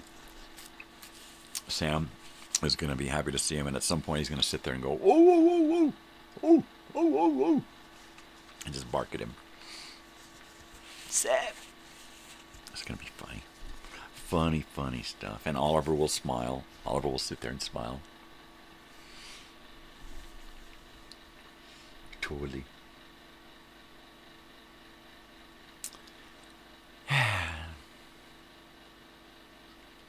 Yeah, anyway. I can't wait to get done with Black Friday stuff, because I can get my daughter for a couple of hours to help me do some research. But I got to get through this first, because I can't give up any time at this point. I shouldn't be playing any more video games until I get done with this whole Black Friday thing. So that's a bummer, because I'm really starting to enjoy that Red Alert Command and Conquer stuff. And it's so boring and repetitious. That's probably why. Build, amass an army and go destroy. And that's pretty much it. Or defend. So I'm gonna really work on one giant map with one enemy on hard, and then add another enemy, a couple of more enemies that are on like low, and then a medium, and then see what I can do. Because they're gonna fight each other as well as fight me. So that's pretty cool. So I can just build and defend, and let them kill each other off, and then go after the toughest guy. Because eventually I can create a map where I'm going up against 8 different AI opponents, some right next to me, and that's crazy. Because you really have to be on top of your game to build and defend before you can even think about setting yourself up to go out and destroy. Totally. I think that's the way wars should be at this point. There should be no reason for any human to be involved in a war. It should be a digital battlefield. Everything should be set up in a digital arena, and it's like, okay, look, like battle bots, androids, whatever. Put things out there that can fight each other. If you want to have people fighting each other, put them one-on-one in an arena. My toughest guy against your toughest guy. Whoever wins decides whatever it is we're fighting about. Okay, fine, we have to draw the line here then. Do something better than, war is life. Oh, man. Life is not war. For some people it is, but not for the whole of humanity. No way. It shouldn't be any more than video games at this point. Or, you know, some kind of simulation. But to have innocent people in harm's way now because of political bullshit, that's just ridiculous. That's just ridiculous. And then the people who fall into that political bullshit and allow themselves to be pushed around. I'm not ranting, I swear. I swear. I'll do a bong hit. That's what I'll do. And then maybe I'll pick up the guitar. Should I? Nah. I feel weird. Yesterday we had Susie's birthday, and that was cool. I felt honored. So I got to play a few things. I didn't do it well, because I haven't been playing lately. Too wrapped up in this Black Friday thing. That's what I need a personal assistant for, you know, and a co-producer, so that I can have more time to do these other things, more time to listen to records, more time to play the guitar, more time to read. Oh, I'd love to just sit and read. No, I'm not ranting. I swear I'm not ranting. I'm just bullshitting. I'm off of that whole thing. I'm just shooting the shit. I guess it was the time travel. Every time I time travel back and into the past, and then I'm here again, it's such a culture shock, right? It just hits me all at once, and I freak out about something. You know, what was I freaking out? I don't know. It doesn't matter. I'm gone. I'm off of that. Coffee and bong hits are the order of the morning.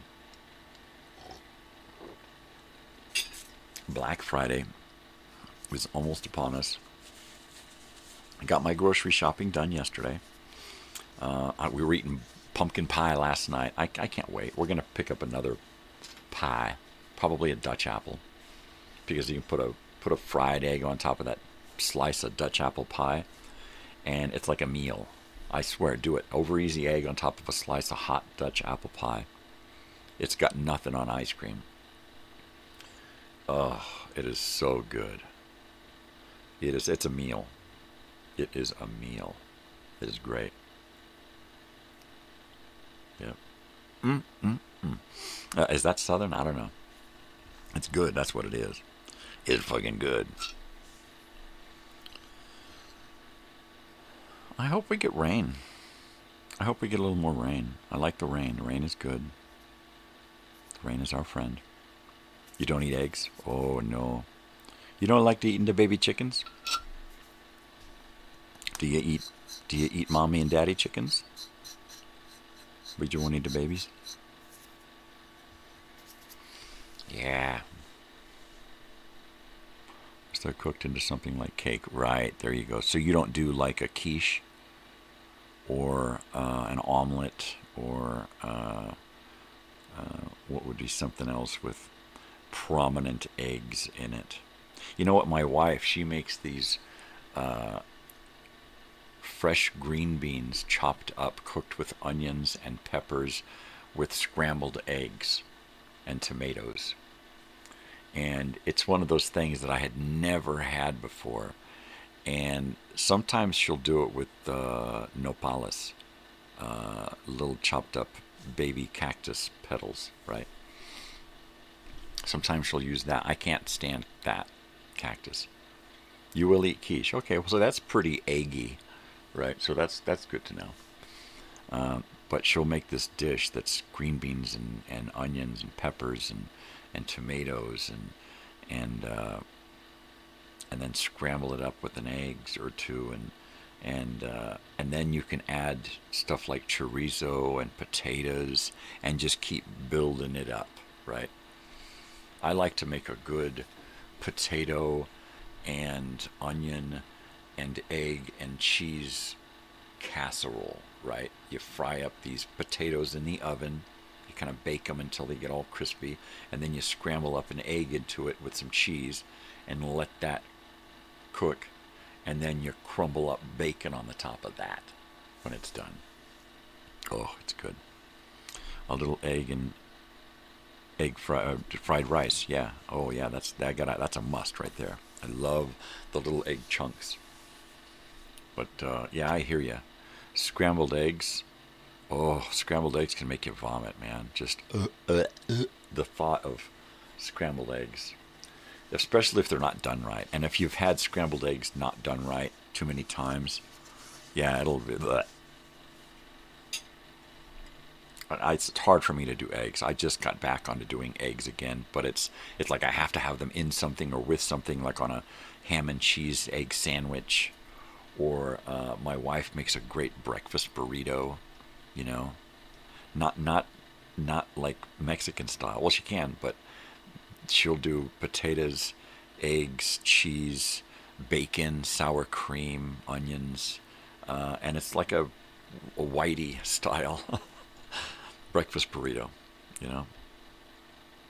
Oh, smell of sulfur, like matches, like volcanoes, like farts. Shark's eyes, like a doll's eyes, dead eyes. Totally, yeah, you know, I'm like totally, you know, I'm like, whoa, yeah. Yeah. Oh, yeah. Mm-hmm. Whoa. I like the smell of dog fur. Shut up. Hey. Mm-hmm. Shh. Did you hear that? It's a dick fur.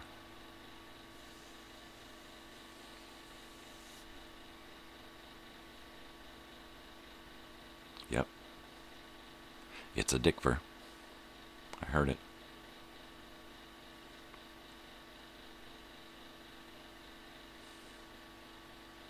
You have to ask, what's a dick fur?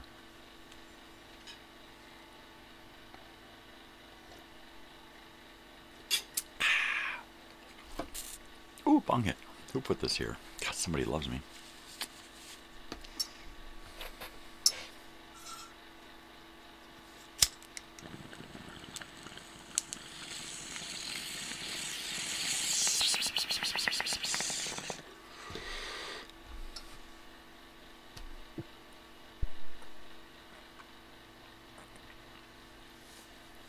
Yeah.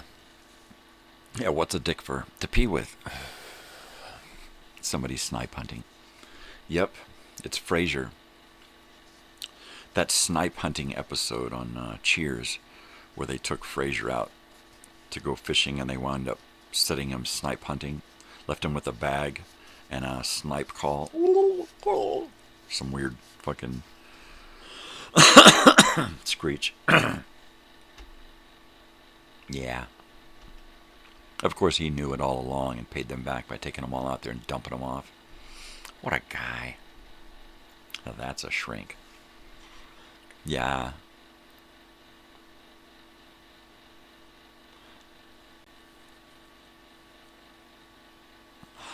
Yeah, I just smoke less. I sleep in. I try to sleep in an hour or two longer. So instead of getting up at 4, my body will let me sleep in till 5 or 6. If I can sleep past that, I usually wake up in a horrible mood. So I try to get up. And then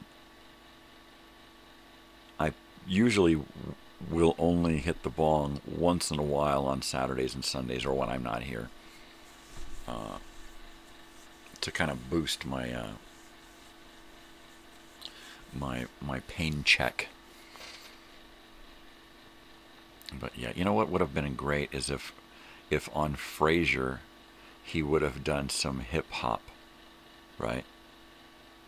And he could have called it shrink rap. Shut up.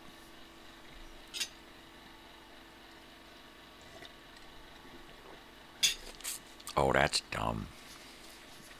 You were just doing Rain Man. Was I? Definitely.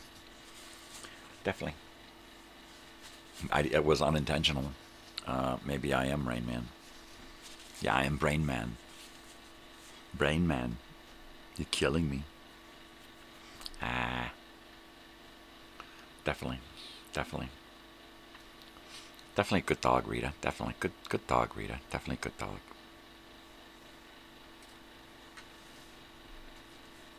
Good dog, Rita. That was one of my favorite episodes from that animated series. Rita and Runt on Animaniacs. Of course, that's 90s, but still, I had to go there. My daughter was going to get me a Pinky and the Brain little statues, and I'm like, oh, you know what? Don't. Maybe because let's just stick to Scooby-Doo, or Snoopy or something, because that's more me back then. Yeah.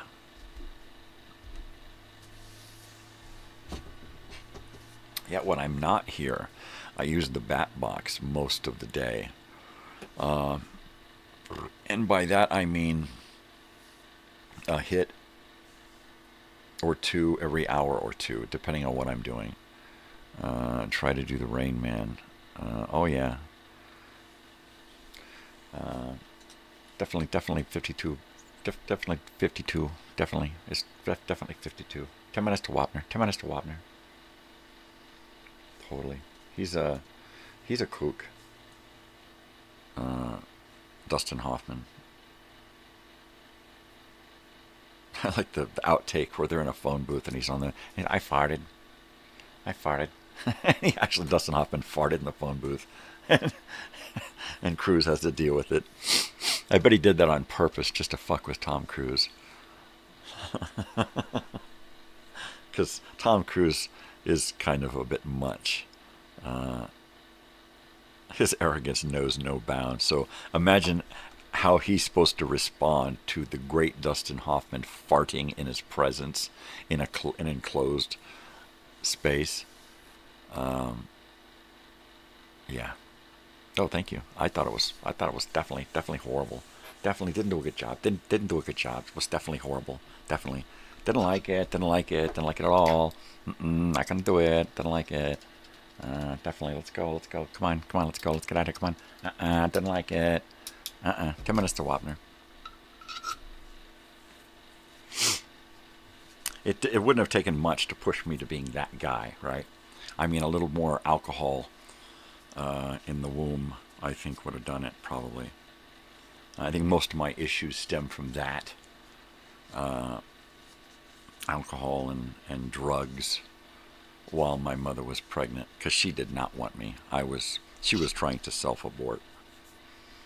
So, sad but true.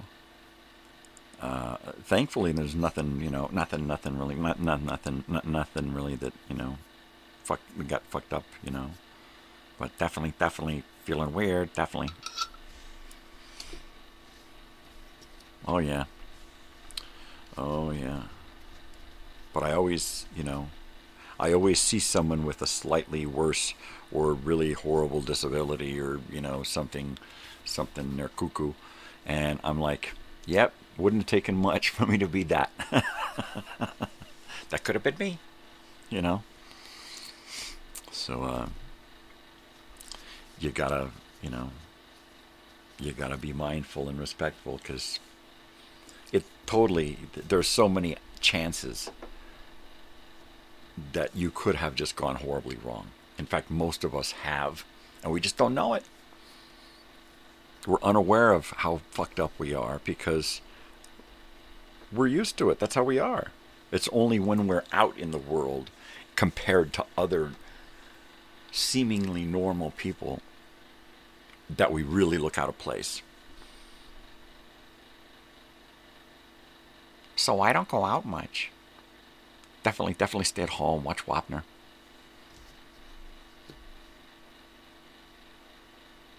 Two minutes to Wapner. It's almost time for Wapner. Yeah. Now, what about if, I don't know.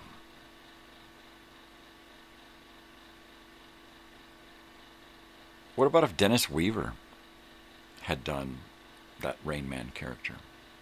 Right? Would have had this, could he have, I think he could have done it. I think Dennis Weaver, he could do some crazy kooky characters. I think Dennis Weaver actually could have pulled that off. Right? I think Richard Dreyfuss. I think Richard Dreyfuss might have been able to pull that off. It would have been a different, just like Dennis Weaver would have done a totally different Rain Man. I think Richard Dreyfuss. Of course, you know, the age thing.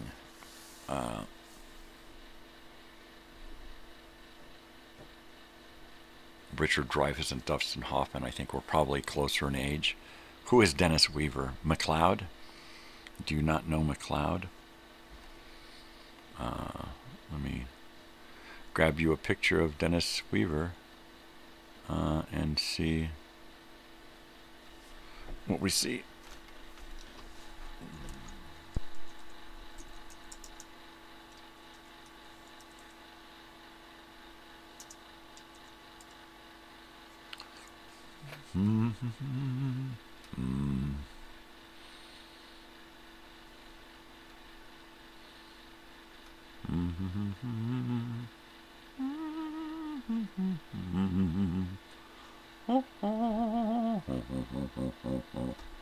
Well, hopefully that image is going to work for me, because that's a good image of Dennis Weaver. Dennis Weaver, he was in the first season of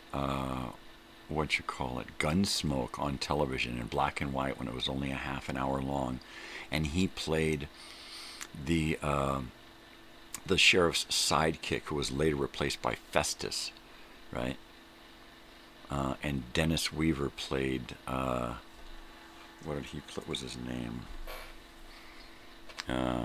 It's some weird name.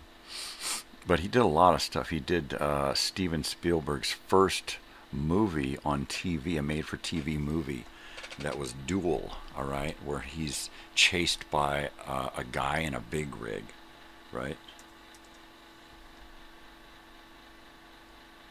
And it's great.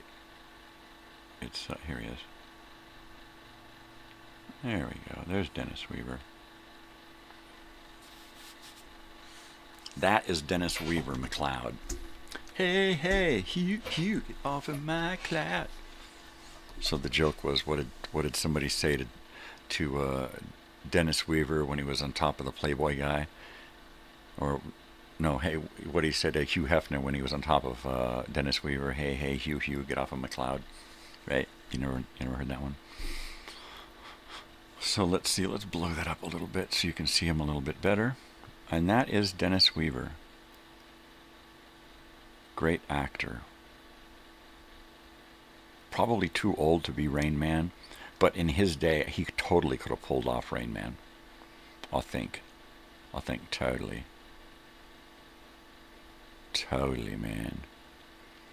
But great actor. Great actor, a lot of kooky stuff. He was a real big activist against cancer, against nuclear bombs and energy. He was for the Native Americans. He did a whole lot of stuff in activism. And he came back with his McLeod show back in the 90s, 80s or 90s, and tried to reboot his show. Peace, good night, brother. See you soon. Happy Thanksgiving. I'll see you tomorrow morning. Peace. And he tried to reboot his show, and his whole reboot pilot was his wife had died of cancer, and he was in the government, in the Senate, and he was going after this and that, and I think it turned into a pariah. Maximum Overdrive. Duel was like, it was like that Joyride, is that what it was? Or that movie where the kids get chased by a guy in a big rig. kind of. Also, that Hitchhiker, the Hitcher, kind of like that. Yeah, it was crazy, crazy, crazy. This guy in this car getting traced, a Dodge Dart, I think, and he kept getting just bulldozed by this guy in this big rig who just would not. He cut him off or did something stupid, right? Just something stupid, and the guy just had road rage and would not leave it alone, and just kept coming after the dude. And I don't think we ever even saw it. What it was the precursor to Jaws, right? Because it was the same thing. All of a sudden, out of nowhere, dun dun dun dun dun dun. Here'd come this fucking truck, and it was a bull-nosed truck. It wasn't a flat nose. It was a really meaty-looking fenders and grill, and it was like rusted red, and it was just crazy mean-looking, right? And it wasn't hauling a trailer. It was just this. It was like a fist. It just kept coming at him. Crazy, great fucking movie. Let me see if I can find a.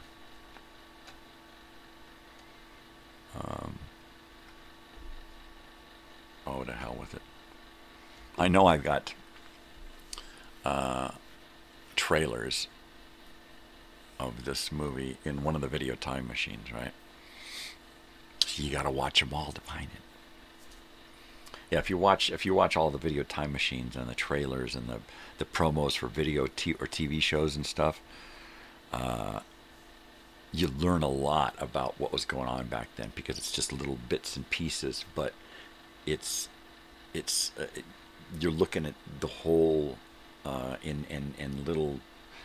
It's like the sky isn't really stars; it's just little pinholes, right? And who's looking in at us? But what if we look out at them, right? It's like that story about the keyhole, you know, and they're on Mars, and they've got the aliens in this room, and they're observing them, right? And they're trying to find out what the aliens are doing, and so essentially they peek into the keyhole to see what the aliens are doing. And when they peek into the keyhole to see what the aliens are doing, what do they see? They see an eye looking back at them, because the aliens want to know what they're doing, right? Keyhole. Ooh, Truman Show. I love that. I've often felt like The Matrix. What about The Truman Show, right? What if it's a reality within a reality, rather than a living a false reality within your reality? What if it's a reality within a reality? So it's real, it's tangible, it's stuff you can actually touch and live and experience, but it's not real because it's within the reality, right? That makes us think about what's up on the moon, right? Or maybe that thinking about what's up on the moon inspired The Truman Show. But the idea that rather than there be an almighty, omnipotent deity, how about if it's just somebody up in a scaffold up there looking down, watching us, you know? And could that be all the moon is? It's just a station where they keep tabs on everything here, right? Is it like that Twilight Zone where you go in and it's, or is that a Twilight Zone, or is it a Dimension X or something? But for all time, there's this reel of wire, and everything that happens on the planet Earth and humanity and everything, every single thing, the weather, the animals, everything is recorded on this wire, right? And it's buried in this cave in a computer. And this big computer is like a reel-to-reel thing, and it's recording on this wire real slow all of the things that are happening on the planet. Could that be what the moon is? The record-keeping office, right?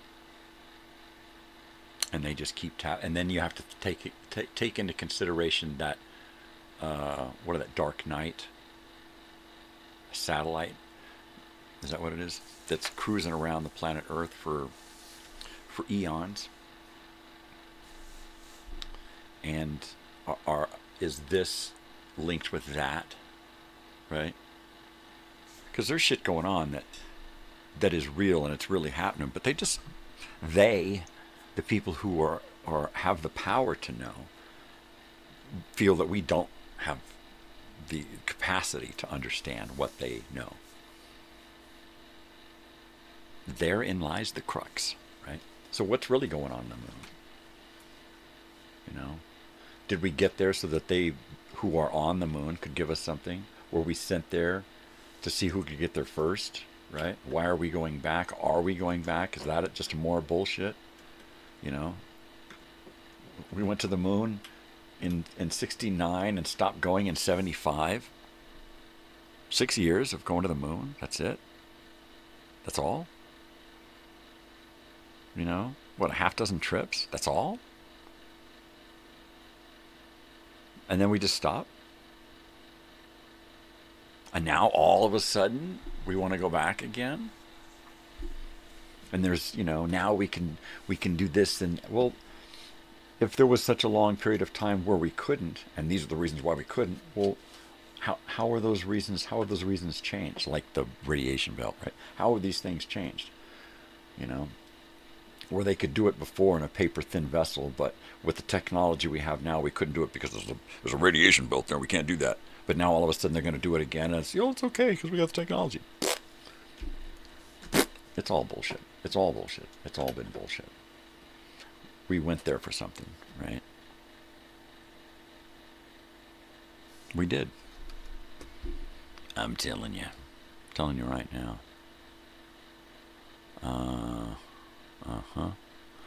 You know what? I think we should do breaking news. Breaking news. Snaking the bruise. Totally, eh? Totally. No, really. I'm getting all pumped up about this whole Black Friday thing. I think it's going to be weird. I think the first 6 hours are going to be great. I think after that, it's probably going to peter out. Because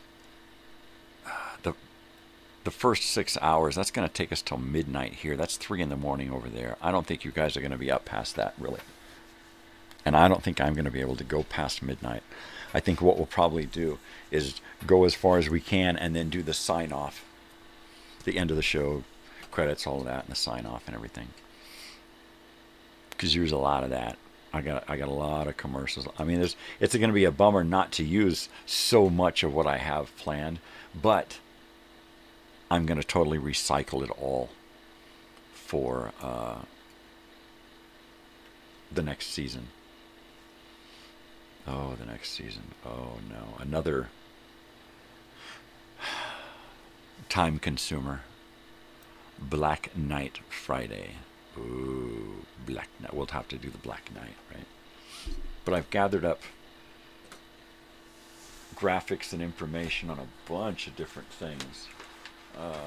I've got stuff to talk about. Kmart, Radio Shack, Toys R Us, Tower Records, Sears, Mervyn's, and let's see, Polaroids, the Simon electronic game, movie cameras, right? Cabbage Patch Kids, Hot Wheels and car games, Battleship board games, Commodore 64. I got a whole lot of that. Kodak. Totally. And then Barbies, G.I. Joes, Atari games, Murray and Huffy and Schwinn bicycles, Vans and Nikes,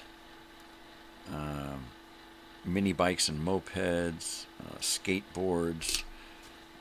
There's just, yeah, a whole bunch. And then as I'm working on finding those things, I come across other things to talk about.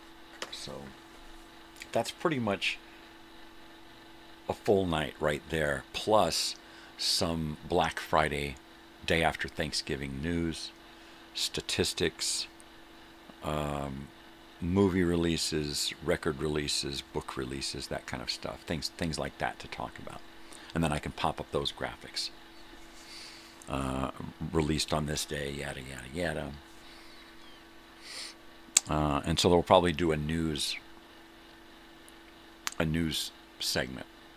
And I might do that at the top of each hour, do 10 or 15 minutes of this is what happened back then, and then do a couple of segments on these are these toys and these are those toys and these are these and them and those and that kind of stuff.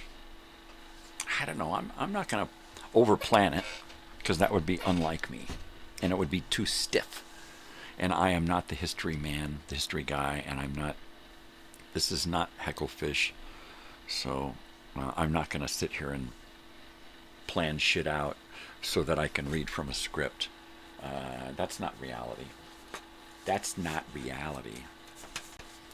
Being unorganized like this is reality. This is real reality here, because I am really unorganized.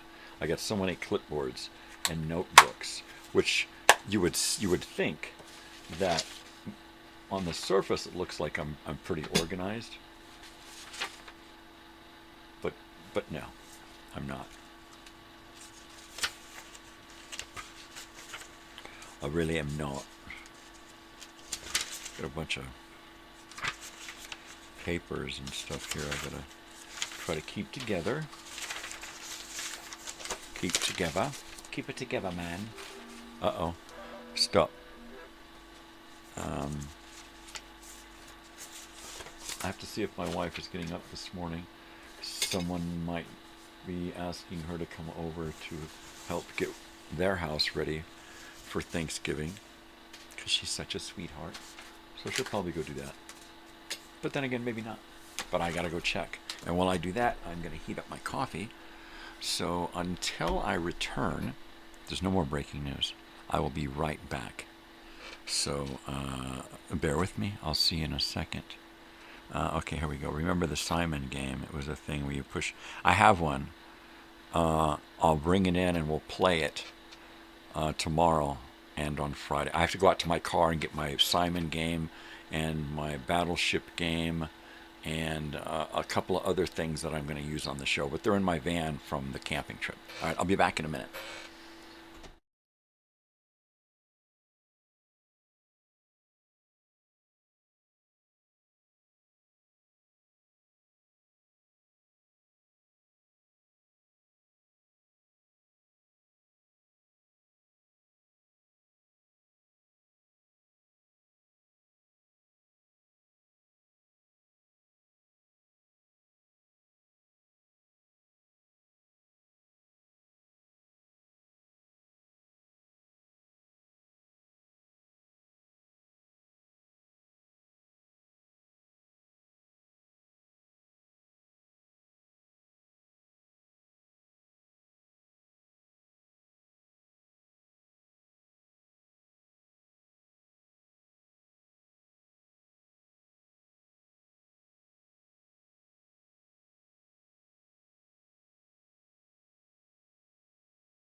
Well, I was talking in here like the microphone was on. Had to cover up the dog. No, my wife is not getting up this morning. I think she's not doing any of that stuff this week. She usually goes out and helps various friends do stuff. So, yeah, I had that Simon in my drawer, but I took it on the camping trip so that I could sit and play and do retro stuff. So I'll have to. That's going to be probably on Thanksgiving, when in between cooking I'm going to be gathering up elements for the show and doing my set, dressing the set and setting up my camera and monitor and doing all of that stuff and getting that ready so that come Friday morning the show's ready to go and I can do my morning show and then go to sleep. It's going to be a long, long evening, but I may actually have to work on Friday. So getting a nap is going to be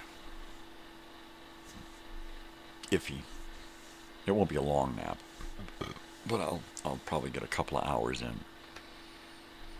If I can work from 10 to 11 or 12, or 11 to 12,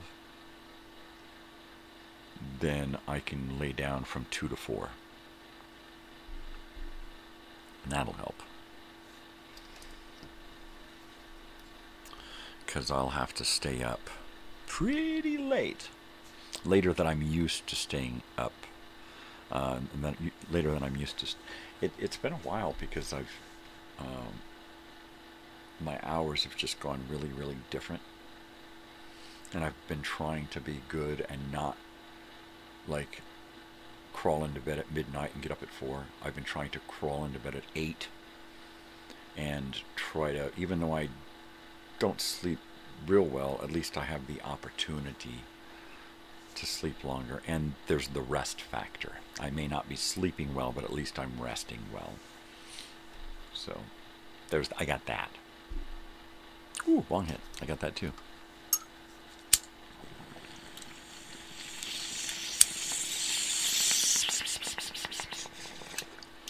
So it's almost 7. I don't think I'm gonna be cutting the show off soon. I think it's gonna be on until at least 8 o'clock this morning my time, which is another hour at least. So there you go. I think everybody's too busy to be here this morning, Dubs. They're all doing their pre-Thanksgiving stuff, right? We picked up,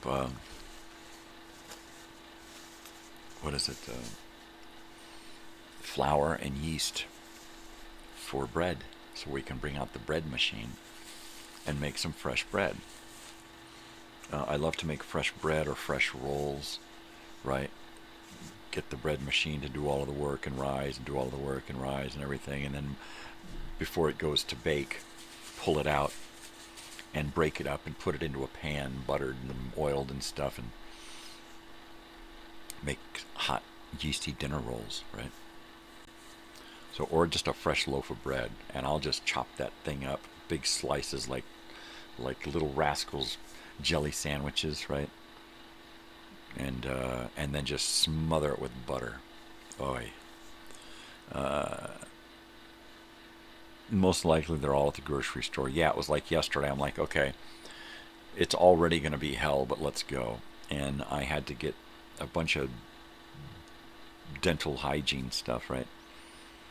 So we went to Wally World. And we had to pay bills too, and it's like the easiest place to pay bills. So she went and started that, and then I went and got my stuff, and then we met, and I went and took a leak, and then we met up again and got the groceries, went from one end of the store and worked our way down, and we wound up not even getting anything for dinner or lunch. We just came straight, and it was like, oh man, we didn't get anything. We went there to get something for dinner and lunch and Thanksgiving stuff, and it didn't work out that way. So we did get bread for turkey sandwiches. We wound up using that for tuna sandwiches yesterday, and that wound up being my dinner. My lunch wound up being my dinner, or rather a big giant piece of pumpkin pie wound up being my dinner last night. But it was hell. The store was busy. It was neat because when we got to the checker, the store was really busy, but everybody was so busy that by the time we got to the checker, we got right in line. In fact, we got in line. My wife said, come on, and waved me over. And this dude said, yeah, come on. And he ran and got in front of my wife and threw his stuff down. Right? And then looked at me. And I had to hold back because I just wanted to start picking up stuff out of my cart and fucking throwing it at him. You know, like, fuck you, you fucking... He didn't even say anything. He just smirked at me, you know. And had he said, sorry, I probably would have started throwing shit at him. But I had to hold back. Crazy old guy had to hold back because some fucking jerk just had to be pushy. He could have said, excuse me, can I... That's just, you know... And instead he just said, hey, yeah, hurry up, and threw his shit down. And then Oh, I just wanted to pick up that bottle of yeast and chuck it at him. Where's that bottle of gravy? Chuck it. Catch this, motherfucker. How fast can you fucking catch shit? You know? Oh, people like that. I'm not ranting, but I am back. So it was really hard to go out yesterday. My wife, we went over to the pot shop and I got my 3/4 first, you know, buy 2 and get 1 for free. And that made me real happy. So when she said we have to go to another store, I said, okay, well, you have fun with that. Because I wasn't about to get unhappy again. So she ran into Aldi and grabbed avocado and other stuff to make tuna sandwiches and whatever else we needed for the dinner tomorrow. And then she wanted to go by another store and get a different bread. And I said, like, yeah, you have fun with that. I'll drive. And I ain't... By then it was like, no, let's just go home. She probably didn't have fun in that store. Yep. My dog's turning around. Grocery store. I gotta go on a beer... Oh, you gotta go on a beer run? You can put it off for an hour. Come on. I'm only gonna be here another hour. Don't go away now. You know, a beer run.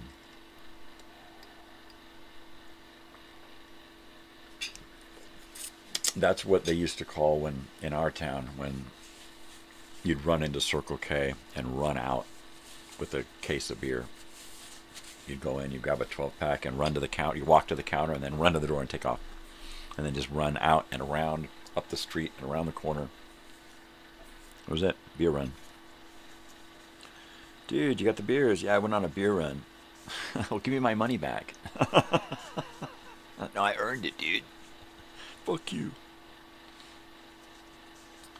Yeah. Oh, eventually. Oh, right on. Oh, don't go. Don't go. Uber Eats it. Right? Just order in. Just order in, dude. And then you can order extra to make it worth it. Right? Totally.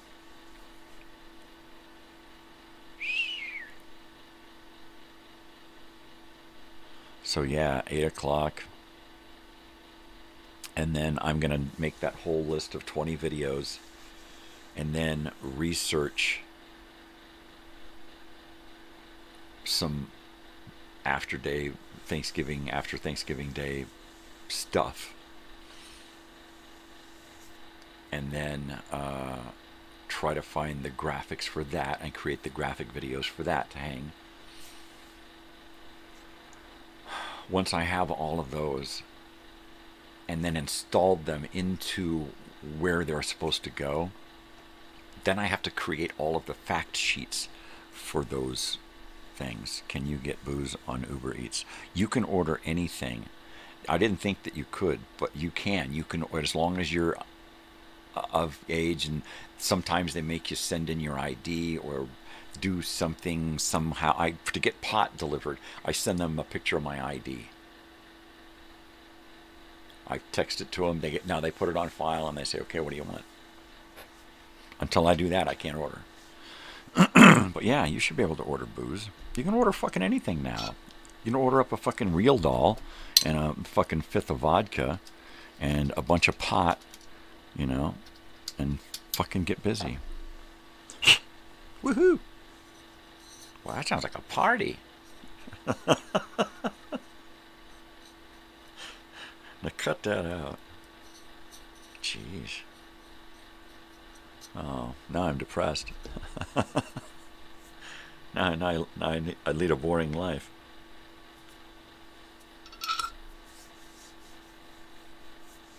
Totally. I wonder if that would destroy a marriage if the husband brought home a real doll.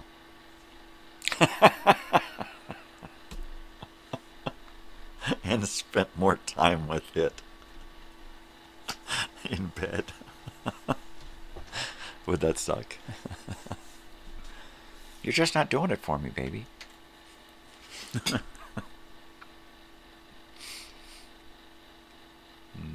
And his wife is super hot, and he orders up a real doll that looks like Roseanne Barr.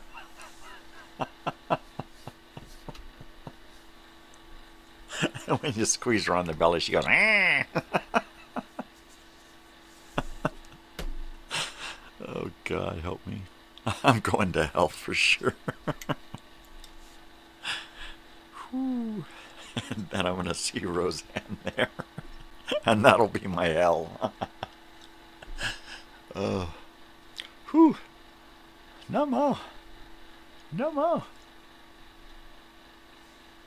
Oh, yeah. Totally.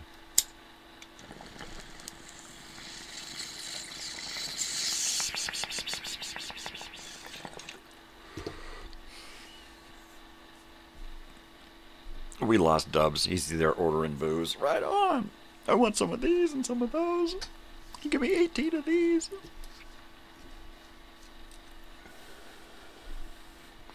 Better get some beer nuts or pretzels or something too.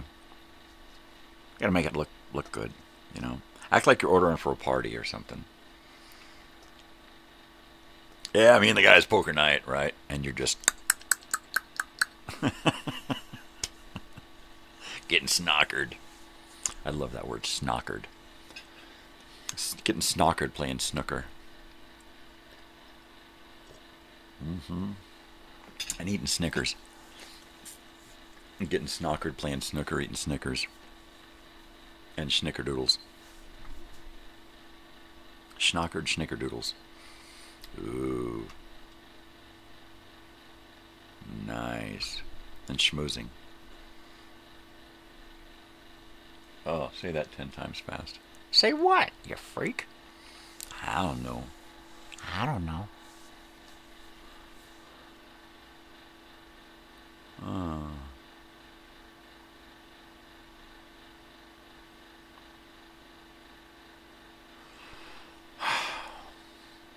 What are you going to do, right? What are you going to do? I think that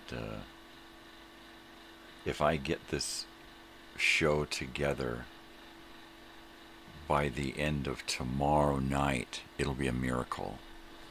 Because come Friday, I don't want to work on it. I don't want to work on it until I go live. I'm going to do a couple hours here in the morning, and then nothing. And then 6 p.m., right before 6 p.m., I'm going to go live. I'm not going to do that half-hour shit. I'm going to do all of my computer maintenance. In fact, let me go ahead and write me a note to do some PC maintenance.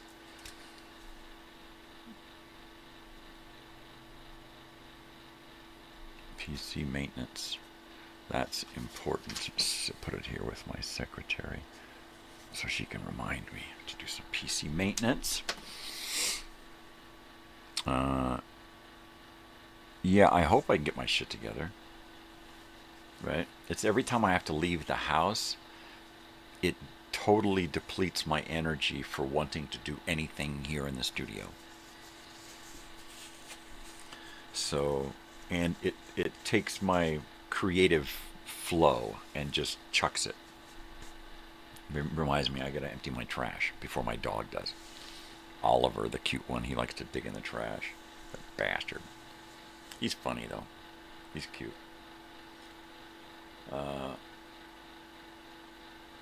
Yeah, I really just need to focus. If I focus and stay busy and don't get sidetracked doing, you know, weird searches and trying to create stuff that I shouldn't, that I don't need, and just use what I can grab and grab it as quick as I can and then put my shit together and then load it up onto my program here. Because the first hour I'm going to an opening monologue, and then I'm going to talk about a store, and then I'm going to talk about something that we wanted, right? And then I'm going to talk about a few more other things that we wanted through the next hour, and some news or something having to do with the day after Thanksgiving. And then the next hour, it'll be another store and some more stuff. And then the next hour, it'll be some more news or releases or something from that day. And then some more stuff. And I'm going to take messages from the fax machine and from the operators who are standing by. And I'll read the messages off of my monitor. I got to put up a monitor out here, which means it has to be close enough so that I can not have to wear my glasses. And then, yeah, Johnny Rotten. I'm real rotten. I'm rotten in the inside. I'm rotten to the core.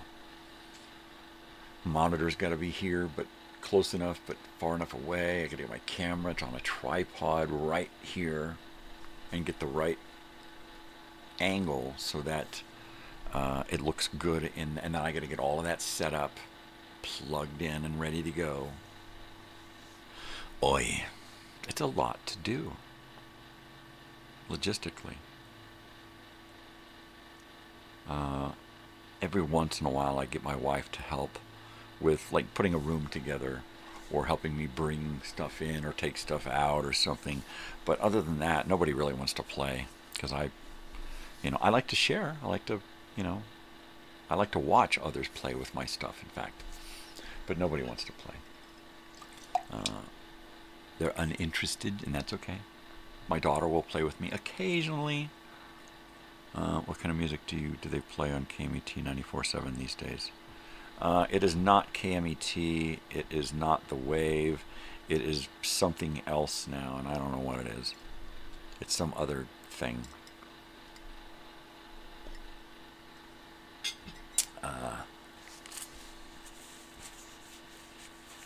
Yeah, I don't even know what the call letters are anymore.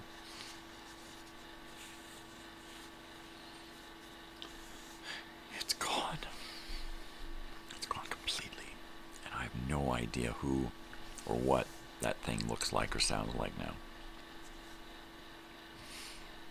I know it up here. It's like early MTV and KMET in the 70s and 80s. That's always in my head. That's the soundtrack. That's the pictures and stuff going on. So it's always around. In fact, on old time radio Wednesdays, when I'm in that radio booth and we're talking and we're playing music and we're playing commercials and we're playing news and stuff, we're going to hear a lot of KMET. I'm just going to keep digging it up and digging it up and digging it up and using it and using it and using it.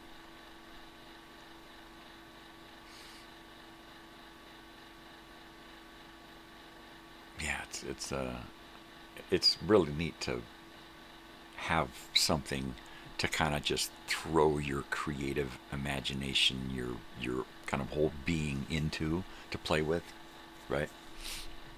My wife and daughter both think I'm crazy, but I make them laugh, at least, with my craziness.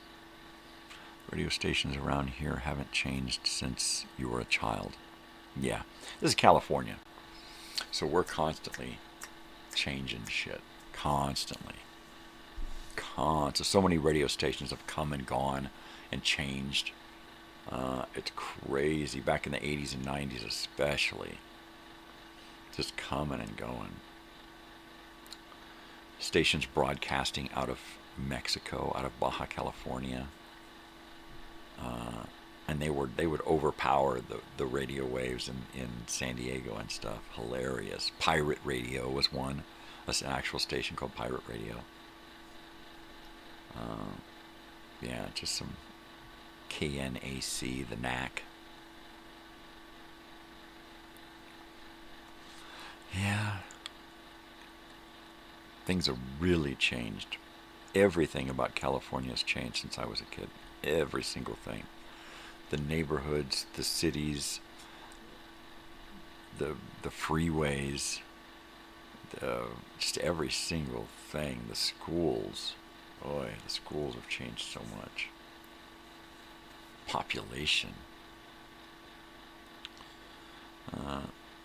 Well, I'm glad that you have that comfort. I got shit. I have my memories. That's where things haven't changed. That's what I get. All I get are my memories. Because things are, I mean, the old back roads are gone. They've been filled in with neighborhoods and communities. You know, I used to ride this back when there was nobody out here. It was just a little, you know, one-lane road or a dirt road. And now look, you know, it's gone. It's all gone. It's just gone. It's all changed. There was this place where the 15 freeway would come up, and it would come up and it would split off, and the 215 would go up this way, and it would go like that, and it would go all the way up around Riverside, San Bernardino counties, and then join back together up in Devore, where the US Festival happened, right? But down in our area is where it split up, down in Temecula and Murrieta. And there was this area where there was probably, I don't know, a mile between the two arms of this freeway. And it was all open countryside. In fact, there was this silica mine that was there and that had been used for decades and then finally hit the water table and flooded. And then people started dumping their cars in there, and it filled up with cars, right? And we used to go out there to party. They used to hold parties out there. And people used to go out there and dump cars in. But you could literally look into the water and see every once in a while a bubble, and you could see like oil on the surface, right? Viscosity. And they used to bring generators and set them up out there. And have these big fucking raging parties. Murrieta Madness party out at the mines. Or at that old oak tree right where the freeway split up, there was this giant oak tree. And they'd party right there. You know, saying fuck you to the world, right? It was great. Or a barn party. Yeah, those were the days. And you don't find that shit anymore. Nobody wants to go out and do that shit. They want to go to a club. Let's go to a club. Let's go out and have some drinks. Let's do this. Let's do that. You know, there's no really good house parties or you know, outdoor ragers. That's what I wanted. I wanted to make an outdoor rager, you know. Someday, you know, someday. Memories are close to my memories. Oh, really? That Dennis Weaver is the person you mentioned. I've known about. I stumped you today with Dennis Weaver, huh? You know, if you get a chance, if you have any streaming abilities, look up Dennis Weaver and see what movies pop up. Go to one of those old black and white channels where they played like Gunsmoke and Rifleman, and watch the early black and white Gunsmoke, because he's great in that. He's got a limp and he does a funny voice. Watch Duel if you can. Watch some McCloud if you can. That's a great Party at the Moon Tower. There you go. What the hell's that from? We used to do the water tower or the water tank parties, because there's always these big giant water tanks on these hills in our area. And sometimes there was just a flat top where it had been proposed, but it wasn't built yet. And we'd go out on a flat top and party. Flat top parties were great. Or a back road party, or a mountain back road party. So it was a dirt road on a mountain or on a hillside. And we would just have a big party on a pull-out, on a flat spot on a mountain on a dirt road. You have seen Duel movie a long time ago. Yeah, that's a good one too. He plays a really good scared guy in that one. He was very versatile, and he was very underused. He did some great westerns where he was just a kind of a weaselly bad guy. He's been in some war movies, some westerns. He did a lot of great westerns. That's pretty much his bread and butter was what he came to Hollywood right at the same time that Rance Howard came to Hollywood. Ron Howard's father. And they become really close buddies because they were both real men from real farm communities, and they were real cowboys. They both rode horses, they both had the dress, they both had the hats, the boots, everything, because that's what they were trying to get into in Hollywood. And it was like that back when they showed up, that you could go to Hollywood and show up on a set on horseback and get a shot, right? Or they would want you in the backdrop because you were already set, you were already dressed for the role, right? You already showed that you could ride and shoot and do all of this. And Dennis Weaver and Rance Howard were two of those guys that kind of met in Hollywood doing that. And Dennis Weaver really made more of a success with his own career than Rance Howard did. But Rance Howard made more of a success not just with his career, but with his sons' careers. So he was doing 3 careers at once, whereas Dennis Weaver was just worrying about getting himself through Hollywood. Rance Howard had it really hard because he was trying to do himself in Hollywood, and at the same time, his boys were doing the same thing. Let's see. My family used to have a lake lot with a cabin on it, and me and my friends would hang out and party up there. Oh, yeah. Yep. There you go. Yeah, there was always somebody with a cabin or a house where you could always go, and there was nobody there, you know. And because the lake had flooded a few times, and many of the houses right on the lake were flooded. They were concrete brick houses, right? But when they flooded, everything was just kind of destroyed, and people would move out, and a lot of people didn't have insurance and stuff. So there were always these abandoned houses on the lake and on the lake bottom and in the lake area, right? Or old hunting lodges right up in the hills. And we could just go find one of these places and hang out and party and use that for a hangout place. And then when somebody would say, hey, we need a place to throw a rager, you know, there was always these. I just remember this one going up into this little valley, and just as you go up into this valley, it kind of goes up into nothing and dead ends. But there's this old, beat-up, abandoned house, there was right at the mouth of this canyon in the trees. And, man, there was a rager there that just was crazy. Oh, yeah, living right there on the lake was great. Because and then there was another lake that had good fish, and we wouldn't fish here in our lake because it was, we considered it a toilet. It was for tourists, right? So we'd go up to the other lake, Canyon Lake, where the rich people were, and we'd work there and then fish in that lake, and come home and cook fish. And that was great. Squatter's Paradise. Yeah, I was just thinking about a friend, Scott, who I met in 8th grade. And he showed up in the 8th grade with big bell bottoms, with the bottoms frayed, hanging all the way to the ground. A really nice collared shirt, but it was like from the 70s. It was old. It was thrift store stuff.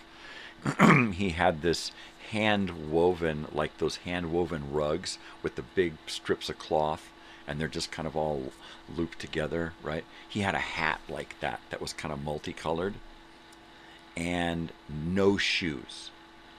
And he showed up at junior high like this. And I fell in love with the guy immediately, and we became best friends.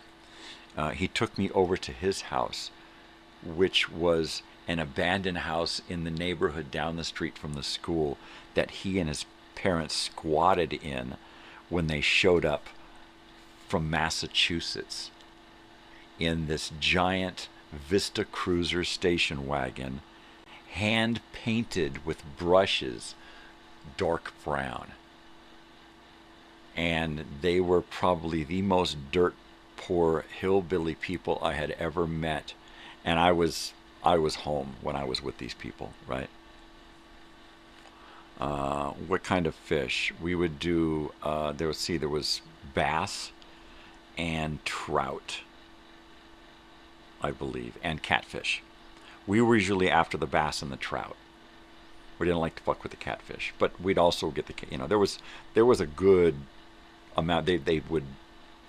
There was a hatchery and a place upstream from the lake that was kind of a marshy area where they would release fish by the truckloads and stock that fucking lake. It was always stocked with fish, because the reason you live there in that gated community around Canyon Lake is so that you can boat and fish. And that is it. So you can boat here, you can fish here, you can swim here, you can do all of that. It's a great lake. Ours was like that, but this is the lake that was upstream in the hills, and then it would drain down into our lake. But we usually worked up there in Canyon Lake or at Canyon Lake and could get in to go fishing.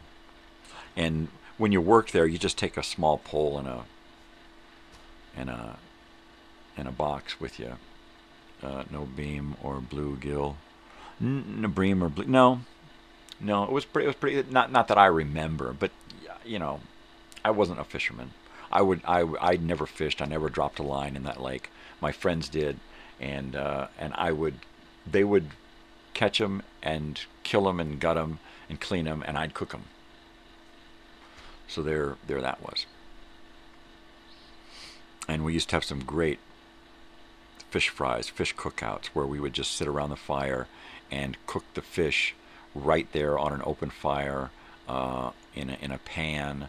Sometimes we do it on a skewer. We did all kinds of different.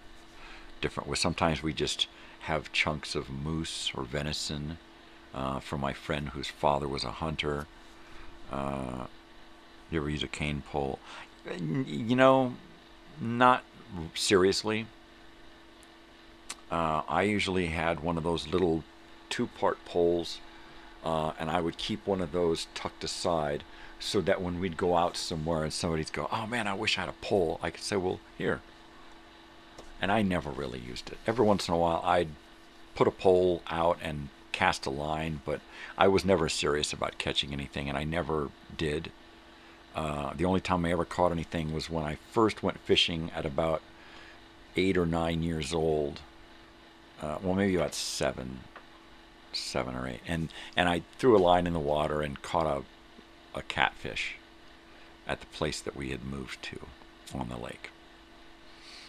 And that was neat. Beginner's luck, and it was probably 10 inches long, 8 to 10 inches long. It wasn't real big, but my mother was happy.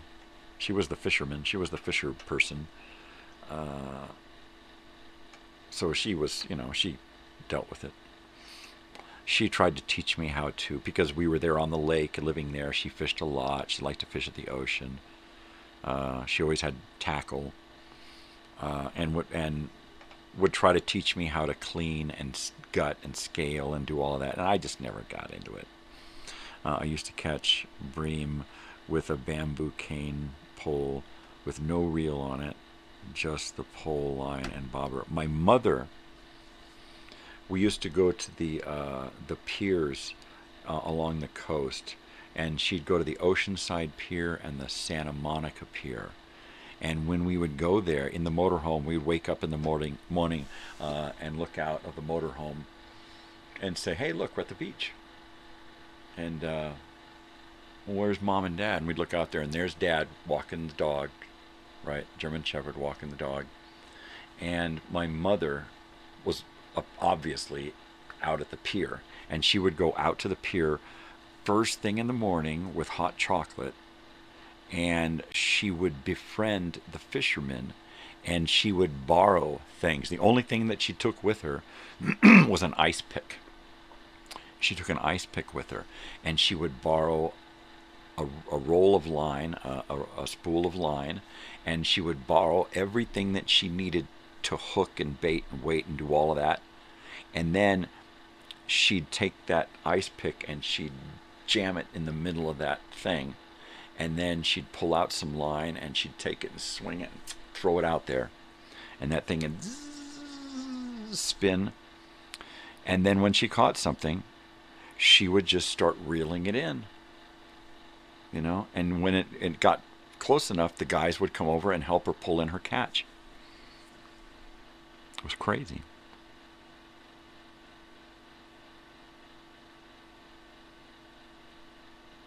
See, I was into the reels and the rods and stuff, but I wasn't into the fishing. I was into the idea of having the nice reel and rod, and I did. I had a really nice reel and rod, and stuff that I bought at the swap meet. Guys that were selling all kinds of new stuff, and I had a tackle box. And I bought all of the cool little stuff for the tackle box, but I never really used it. I just had it because I've always been that kind of like survivalist preparedness guy, where if I had to and I was hungry, I could grab that fucking pole and catch me a fucking fish. Or at the very least, if somebody would say, hey man, I wish I had a pole right now, we'd be having fish, you know? And that was always neat. It's like I would like to have one of those 3-in-1 rifles where it's a pistol, and then it's a .410 shotgun, and then it's a long rifle for long ammunition, right? It's like a 45 or something that shoots a .410 shotgun shell. And then it also shoots a .45 long rifle shell, right? And to me, that would be the best weapon for me to own, other than having a small .410 shotgun and something like a little Winchester 30-30 lever action, which is my favorite rifle, and then having a nice revolver, or if I was just going to have a handgun, it would probably be something. I don't know, something Sig Sauer-ish, right? Something a nice little piece that, would hold 15 shots or something. Otherwise, it would be just, I think the best thing for me to do would just to have that 5-shot pistol that's got the .410, where you can put in like .410 slugs, and then you can go to the long barrel and put in those long rifle 45 slugs. And then what would I need that for? Probably not for targeting. I would probably have a 10 or 20 gauge to do skeet. And then like a Sig Sauer or something for shooting target that way. If I was going to have a rifle to shoot target with, it would probably be that 30-30 Winchester or a Mini 14, something like that. AK-47's nice. I like the feel of an AK-47. You like fishing with topwater lures, floaters. I like that too. Even when I'm playing video games, I'll play these simulation games where you get to cast a line and fish for your food, right? And I like to just fish just so I can sit there and watch the bobber, right? And I will put the game on slow, right? So it looks like everything's happening normal speed, but the gameplay is slow. So you see it out there bobbing every once in a while, right? But you're just out there fishing, right? And it's raining, and I got my line and that's kind of funny that I enjoy simulated fishing. But, regular fishing, I could go hang out, get high, drink some beers, cook some fish later on, but the whole act of fishing is kind of lost on me. I have friends that do, one of my friend's father was a guide, and he lived up in Mammoth, and he was a guide for the whole area, and he would just, that's all he did was fly fishing. And he knew so much about fishing in that area. He could just go anywhere and just have a great, oh, I remember Duck Hunt, the video game. That's funny. That's funny. Totally. I'm gonna go heat up some coffee and do this, because I need coffee. I'll be right back. You can keep talking. I can hear you. You can hear me. Got a dog on the couch.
House is awake, kitchen is open, and we are a half an hour away from the end of this morning's show.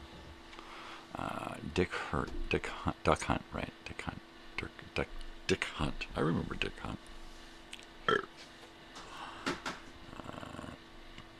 Came with the orange gun to shoot at the screen. Yeah, I totally remember that. I totally remember. I wonder if I can find that. Totally. I've got so many things going on. I think I'm going to have fun this morning knocking out a shitload of videos and getting those elements ready. And then I can load them up this evening and then start pulling together elements to talk about. That's it. I think it's going to work out fine. And then Thursday, tomorrow, when I'm not cooking, I can gather up a bunch of stuff. Simon, Battleship, whatever records and tapes I can find that came out on Black Friday-ish. That kind of stuff. Just a few things here and there. It is open, baby. Like I have a Radio Shack shirt and Tower Records shirt. I wish I had a Toys R Us shirt.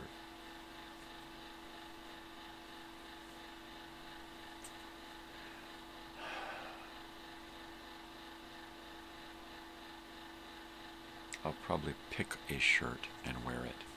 I don't think I'm going to do a wardrobe change. If I had a screen printer and, you know, a month to prepare, I would probably make a shirt, a different shirt for each segment.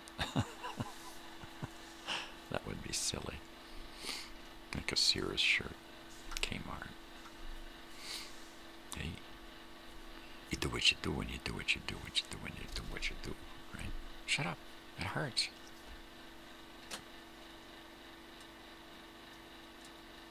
Getting excited. I don't know, Black Friday. I don't know what. I was like, okay, I need to do like a thing at the end of the month, but I don't want to do Thanksgiving because I'll be busy. But, oh, Black Friday. I don't do shit on Friday. What are you going to do? Let's do a telethon. Yeah, that's it. Let's do a telethon. And then I was like, not a telethon. That implies fundraising or something like that. I'm like, yeah, that's not it. I am a Toys R Us kid. Yeah. I've got Toys R Us commercials. Toys R Us stuff. Lots of toys to talk about. I think that the show is going to be, most of the entertainment of Friday's show is going to be the peripheral stuff, everything but me, right? I think everything about the show is going to be the show, and I'm just going to be there to kind of watch what's happening too. Because, I mean, I've got commercial blocks that are programmed into this thing over here, and I can't hear them when they're on the screen. So I gotta have a monitor. I've got to have all this shit set up. But that's where the fun is. All of that stuff that's going on the screen during the segments that I'm talking, all of the other stuff, and the commercial breaks. That gives it a sense of reality, a sense of realism, that this is actually a TV show. It's a 6-hour TV show. I mean, if I get to 6 hours and there's a lot of shit going on and people and then I'll have to stay. I don't think that's going to happen. I think I'm shooting for the moon, and I'm going to wind up in a valley somewhere going, where's the moon? Cool. I don't want to get too crazy because I don't think I have the energy to keep up with something that's right. I'm trying to plan this so that I'm only on for 10 minutes talking and then 5 minutes reading comments. If there's no comments, I gotta talk for 15 minutes. But I give myself 5 minutes off every 20 minutes. So that's gonna help. It's either gonna help or it's gonna make this drag on. I'm figuring 5-minute breaks because I can use 5 minutes to go to the kitchen. I can use 5 minutes to go to the bathroom.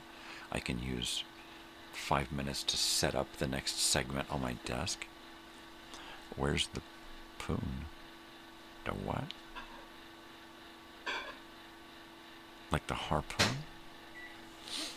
My coffee. I gotta get my coffee. I left it in there. Be right back. Be right back. Just gonna grab my coffee. I do that all the time.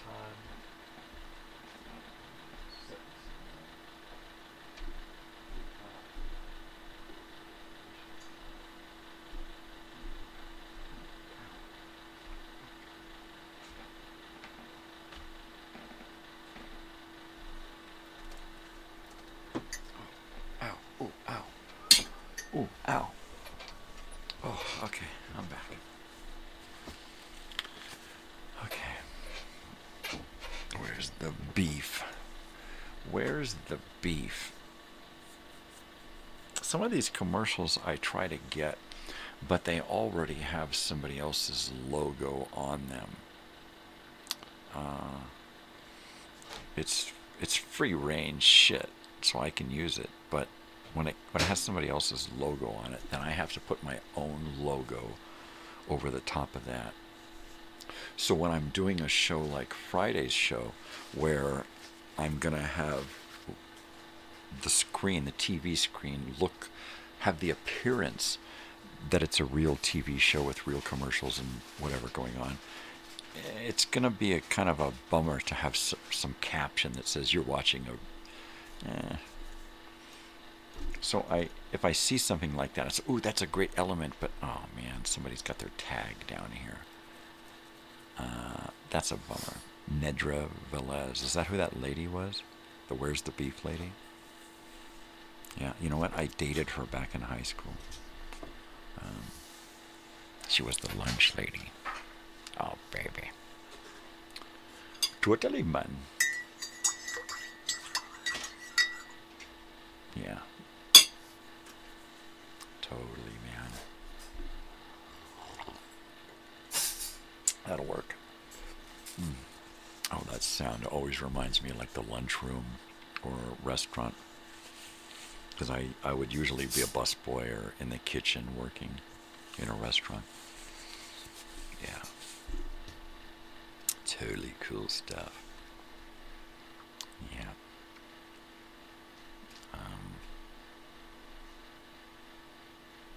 Yeah, oh, I removed that. Okay. There we go.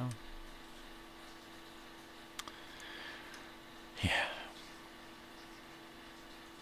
Yeah, those old commercials, those old music videos, TV shows and shit, they just totally set the stage for a time trip, you know? And then if you can add actual physical elements, you know, old video games, records, tapes, an old TV, and, you know, like burning Nag Champa, you know, stuff that takes you back to then, you know.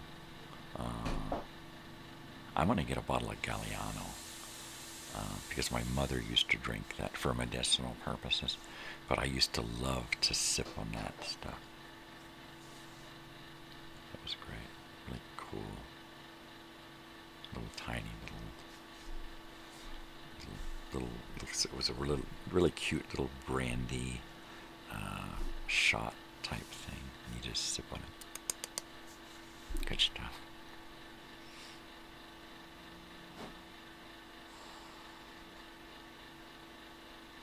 Yeah, time tripping, man. It's all in the elements. It's all in the state of mind. It's all in, you know, input, stimuli. What's gonna aim you in what direction, what time period, where are you going, how long will you be gone? Sometimes I time travel for like a split second, but it's so powerful, right? There's so much in that split second. Sometimes it can be like the length of a movie. I'll watch an old movie that I haven't seen since way back then, and it'll take me to way back then. And if I can have the lighting right, the smell, you know, the sounds, the sights, and be eating or drinking something that takes me back, and just cover all the bases, you can get there. You can time travel. It's fun on a bun. We got about 15 minutes or so left in this morning's show. And then, oh, you know what? Just to comment on some of those texts that I didn't get back to you on. I was so busy yesterday. Every time I sat down to respond, I wound up doing something else. And then I remember at one point, I was just lost in working on researching all this crap. And I just had no clue of time or space. I got out of it and I was starving and I was tired. I wound up taking a shower before I went to sleep last night. Did you see the first Dune in the theater? No, I did not. I saw that on HBO at my friend's house. But to get back to the comments, wow, I was pretty bummed when you mentioned that Jimmy Cliff had passed away, because I don't follow the news, and I very rarely will follow the news on my laptop here or on my phone. I don't have those apps. That stuff doesn't pop up on my feeds, and when it does, I turn it off. I don't want to know what's happening in the world. And I stopped paying attention to people passing away because I had been doing it for the Video Time Machine, and I felt like a ghoul, right? And it was like, I don't want to do that anymore. I mean, a lot of those people I was like admirable of, but others were like, I didn't know these people. Somebody did, but I didn't. And it just started to make me feel weird, so I pulled back from doing that. But, so I never did Ace Frehley, and Jimmy Cliff. Jimmy Cliff was, the first time I saw Jimmy Cliff was The Harder They Come, and it was at UCSD, in the campus, the Muir College Library on the UCSD campus. And I was with my father, and we were in in the media section of, I think the media library. And he got a videotape, a big videotape of this movie. And we took it into one of these rooms that was just a glass partition room with a TV and a couple of chairs and a desk. And it was a room used to watch material. And we went in there and we watched this movie. And I was 10 years old. I think it was like 1978, 77 or 78 when I saw this, but I was about 10 years old. 9 or 10. And it was, wow, it was crazy good. You know, I fell in love with that movie. I made my wife and daughter watch it a couple of years back. And while they were first watching, and they kept like, what the hell are they saying? What the hell are they saying? What are they saying? After a while, you know exactly what they're talking about all the time, right? It starts to come naturally to understand their dialect and their speech patterns and their accent. Great fucking movie. And then to see him years later at my friend's house on HBO watching Club Paradise with Robin Williams, I'm like, dude, that's Jimmy Cliff. And then it just took me to that. And then, of course, they played that on HBO, too. And, yeah. That's a time trip right there. Put that movie on and sit on the floor and pretend to pass the bowl to somebody, I guess. Yeah, back in the days. Back in the days, baby. Good stuff. Good. So I'm gonna cut it off at the top of the hour here. And Dune. Kyle MacLachlan. MacLachlan. That's a mouthful. The Twin Peaks guy, right? Great fucking movie. I haven't watched the new version of Dune, either part. My daughter, I believe, she saw the first part in the theater with her friends, but I never saw any of it. Summer Rental. Is that a John Candy movie? Because that sounds familiar. John Candy on the beach with his family, and everybody keeps walking by his house, and then they just come into his house, right?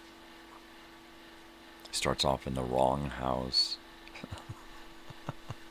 and then winds up in that house that's just right in the muck of everything. Yeah, great fucking movie. Great movie. Weird, bizarre movie. Salut! But that's a great... Yeah, that's one of my favorite John Candys. I could do a John Candy marathon. It's easier to do that than a Robin Williams marathon. With Robin Williams, I would have to stick to the 80s. As soon as I escape the 80s and get into the 90s, he's just too much of a sad clown. And after his exit, it's hard to watch Robin Williams. But I could go back and watch stuff like Moscow on the Hudson with Robin Williams. That is classic Robin Williams, right? Club Paradise. I kind of draw the line at Mrs. Doubtfire. That's about as far as I'll go. After that, it's like, it's hit and miss. But I love me some John Candy. Same thing with Bill Murray. I'm not a huge Bill Murray fan after the 80s. Hit and miss. He lost me. You know, he just lost me. And if you've watched the show, you know why. Wow, but 10 minutes to go on this morning's show. I can't wait to get started with shit. I know I'm going to have to go out at some point and clean a house today. And I'm not happy about it, but I'll do it. I just got to do it. It's just that I have so much going on here. Getting pulled in too many directions kind of stifles this thing. So what I'll probably do is have a cereal bar or something easy this morning so that I can just keep working here and go from here right into creating these 20-some videos and then installing them in the program where they're supposed to go, and then coming up with the copy, the stuff to talk about. Lost in Translation was good. Which one was Lost in Translation? Is that the one that is a remake where he travels around, spends time with the monks, and kind of does a walkabout? Is that the one? After World War I, his character does a walkabout and just kind of travels. Is that the one that I'm thinking of? That Bill Murray movie? Are we still talking about Bill Murray? Because there was that one that I really enjoyed. Kind of a Great Gatsby era type thing, but it's like just like World War I and post-World War I, and there's a girl that's in love with him, and he goes off on a walkabout, comes back, and she's married to his friend, and I don't know. But there's a bunch of early stuff that I get into. Bill Murray, Japan with Scarlett Johansson. Okay, different one. That's a later one. I'm thinking of an early one. Yeah, later Bill Murray, not so much, because he's Bill Murray. You can't direct Bill Murray. He's Bill Murray. He directs Bill Murray. So he doesn't really go outside of his comfort zone, right? He can emote. He can do all of that stuff, but he always does it as Bill Murray. Sofia Coppola. Okay. I'm sure it's a great movie. I like Scarlett Johansson, especially in her early stuff when she was real young. She was cute and funny. Cute and funny. Yeah. Kind of like Nick Cage or Nick Coppola. Right? Cute and funny. And now he's just fucking weird. Totally weird. He's Nick motherfucking Cage.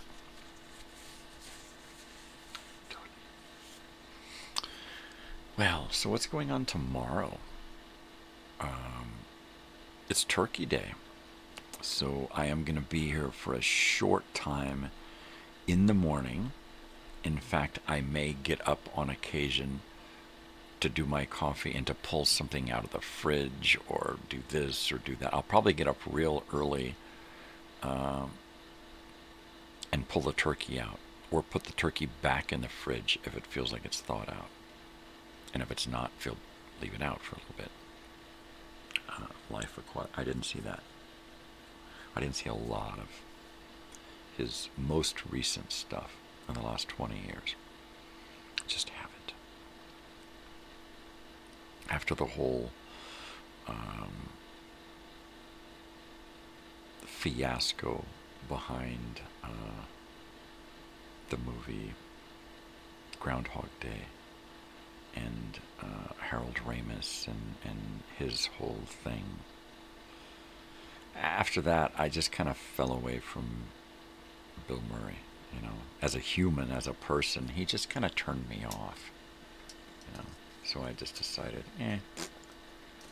I'm better off enjoying the Bill Murray that I knew back then. Stripes, right? Who was in Ed Wood? See, I haven't seen Ed Wood since fucking when it was on HBO when it first came onto TV. Gosh.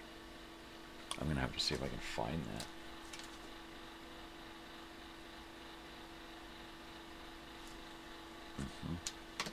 Totally.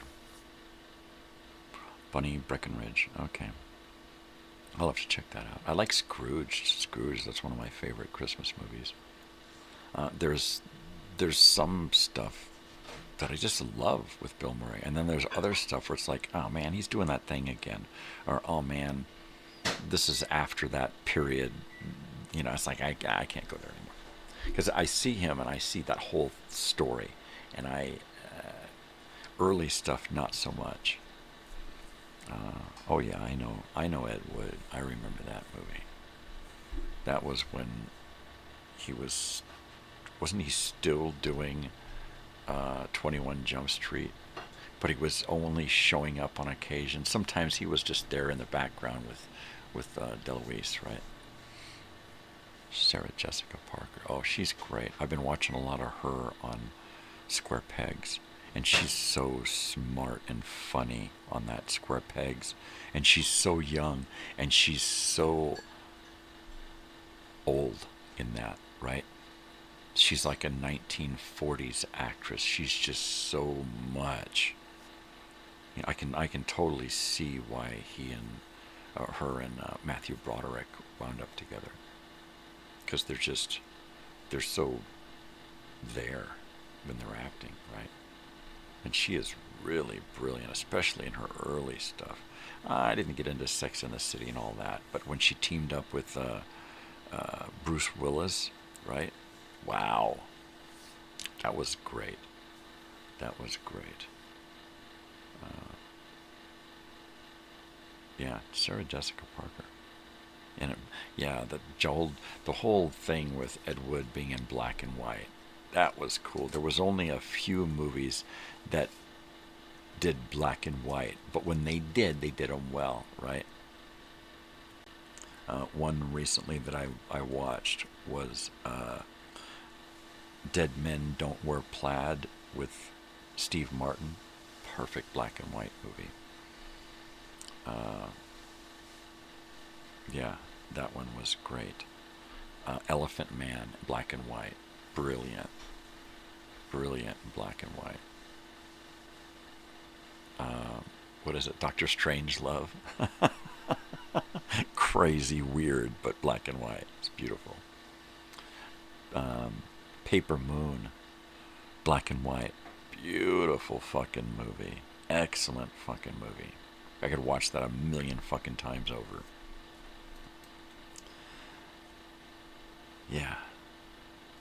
When black and white went from meaning poor to meaning art, right? Schindler's List, there you go, another great one. All the greats did a black and white, right?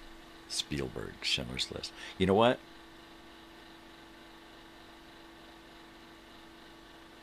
I have never seen Schindler's List.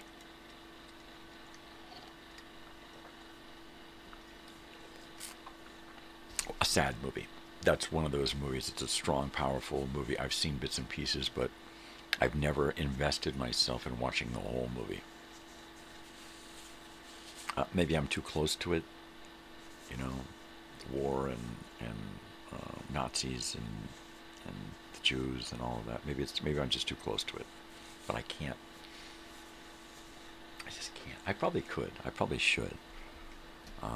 I can do stuff like War and Remembrance and The Winds of War and that kind of stuff, but I just have never gotten into that, watching that The Last Picture Show. There's another one. That's Peter Bogdanovich, right? He did both that Last Picture Show, and didn't he also do Paper Moon? I cannot recall. Yeah, some great movies, modern classics that have been done in black and white that are just fucking beautiful movies, right? That's his wife, Peter Bogdanovich. He married Sybil Shepherd, I believe. Sybil Shepherd. Totally.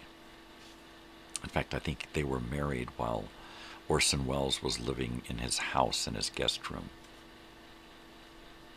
and being a nuisance.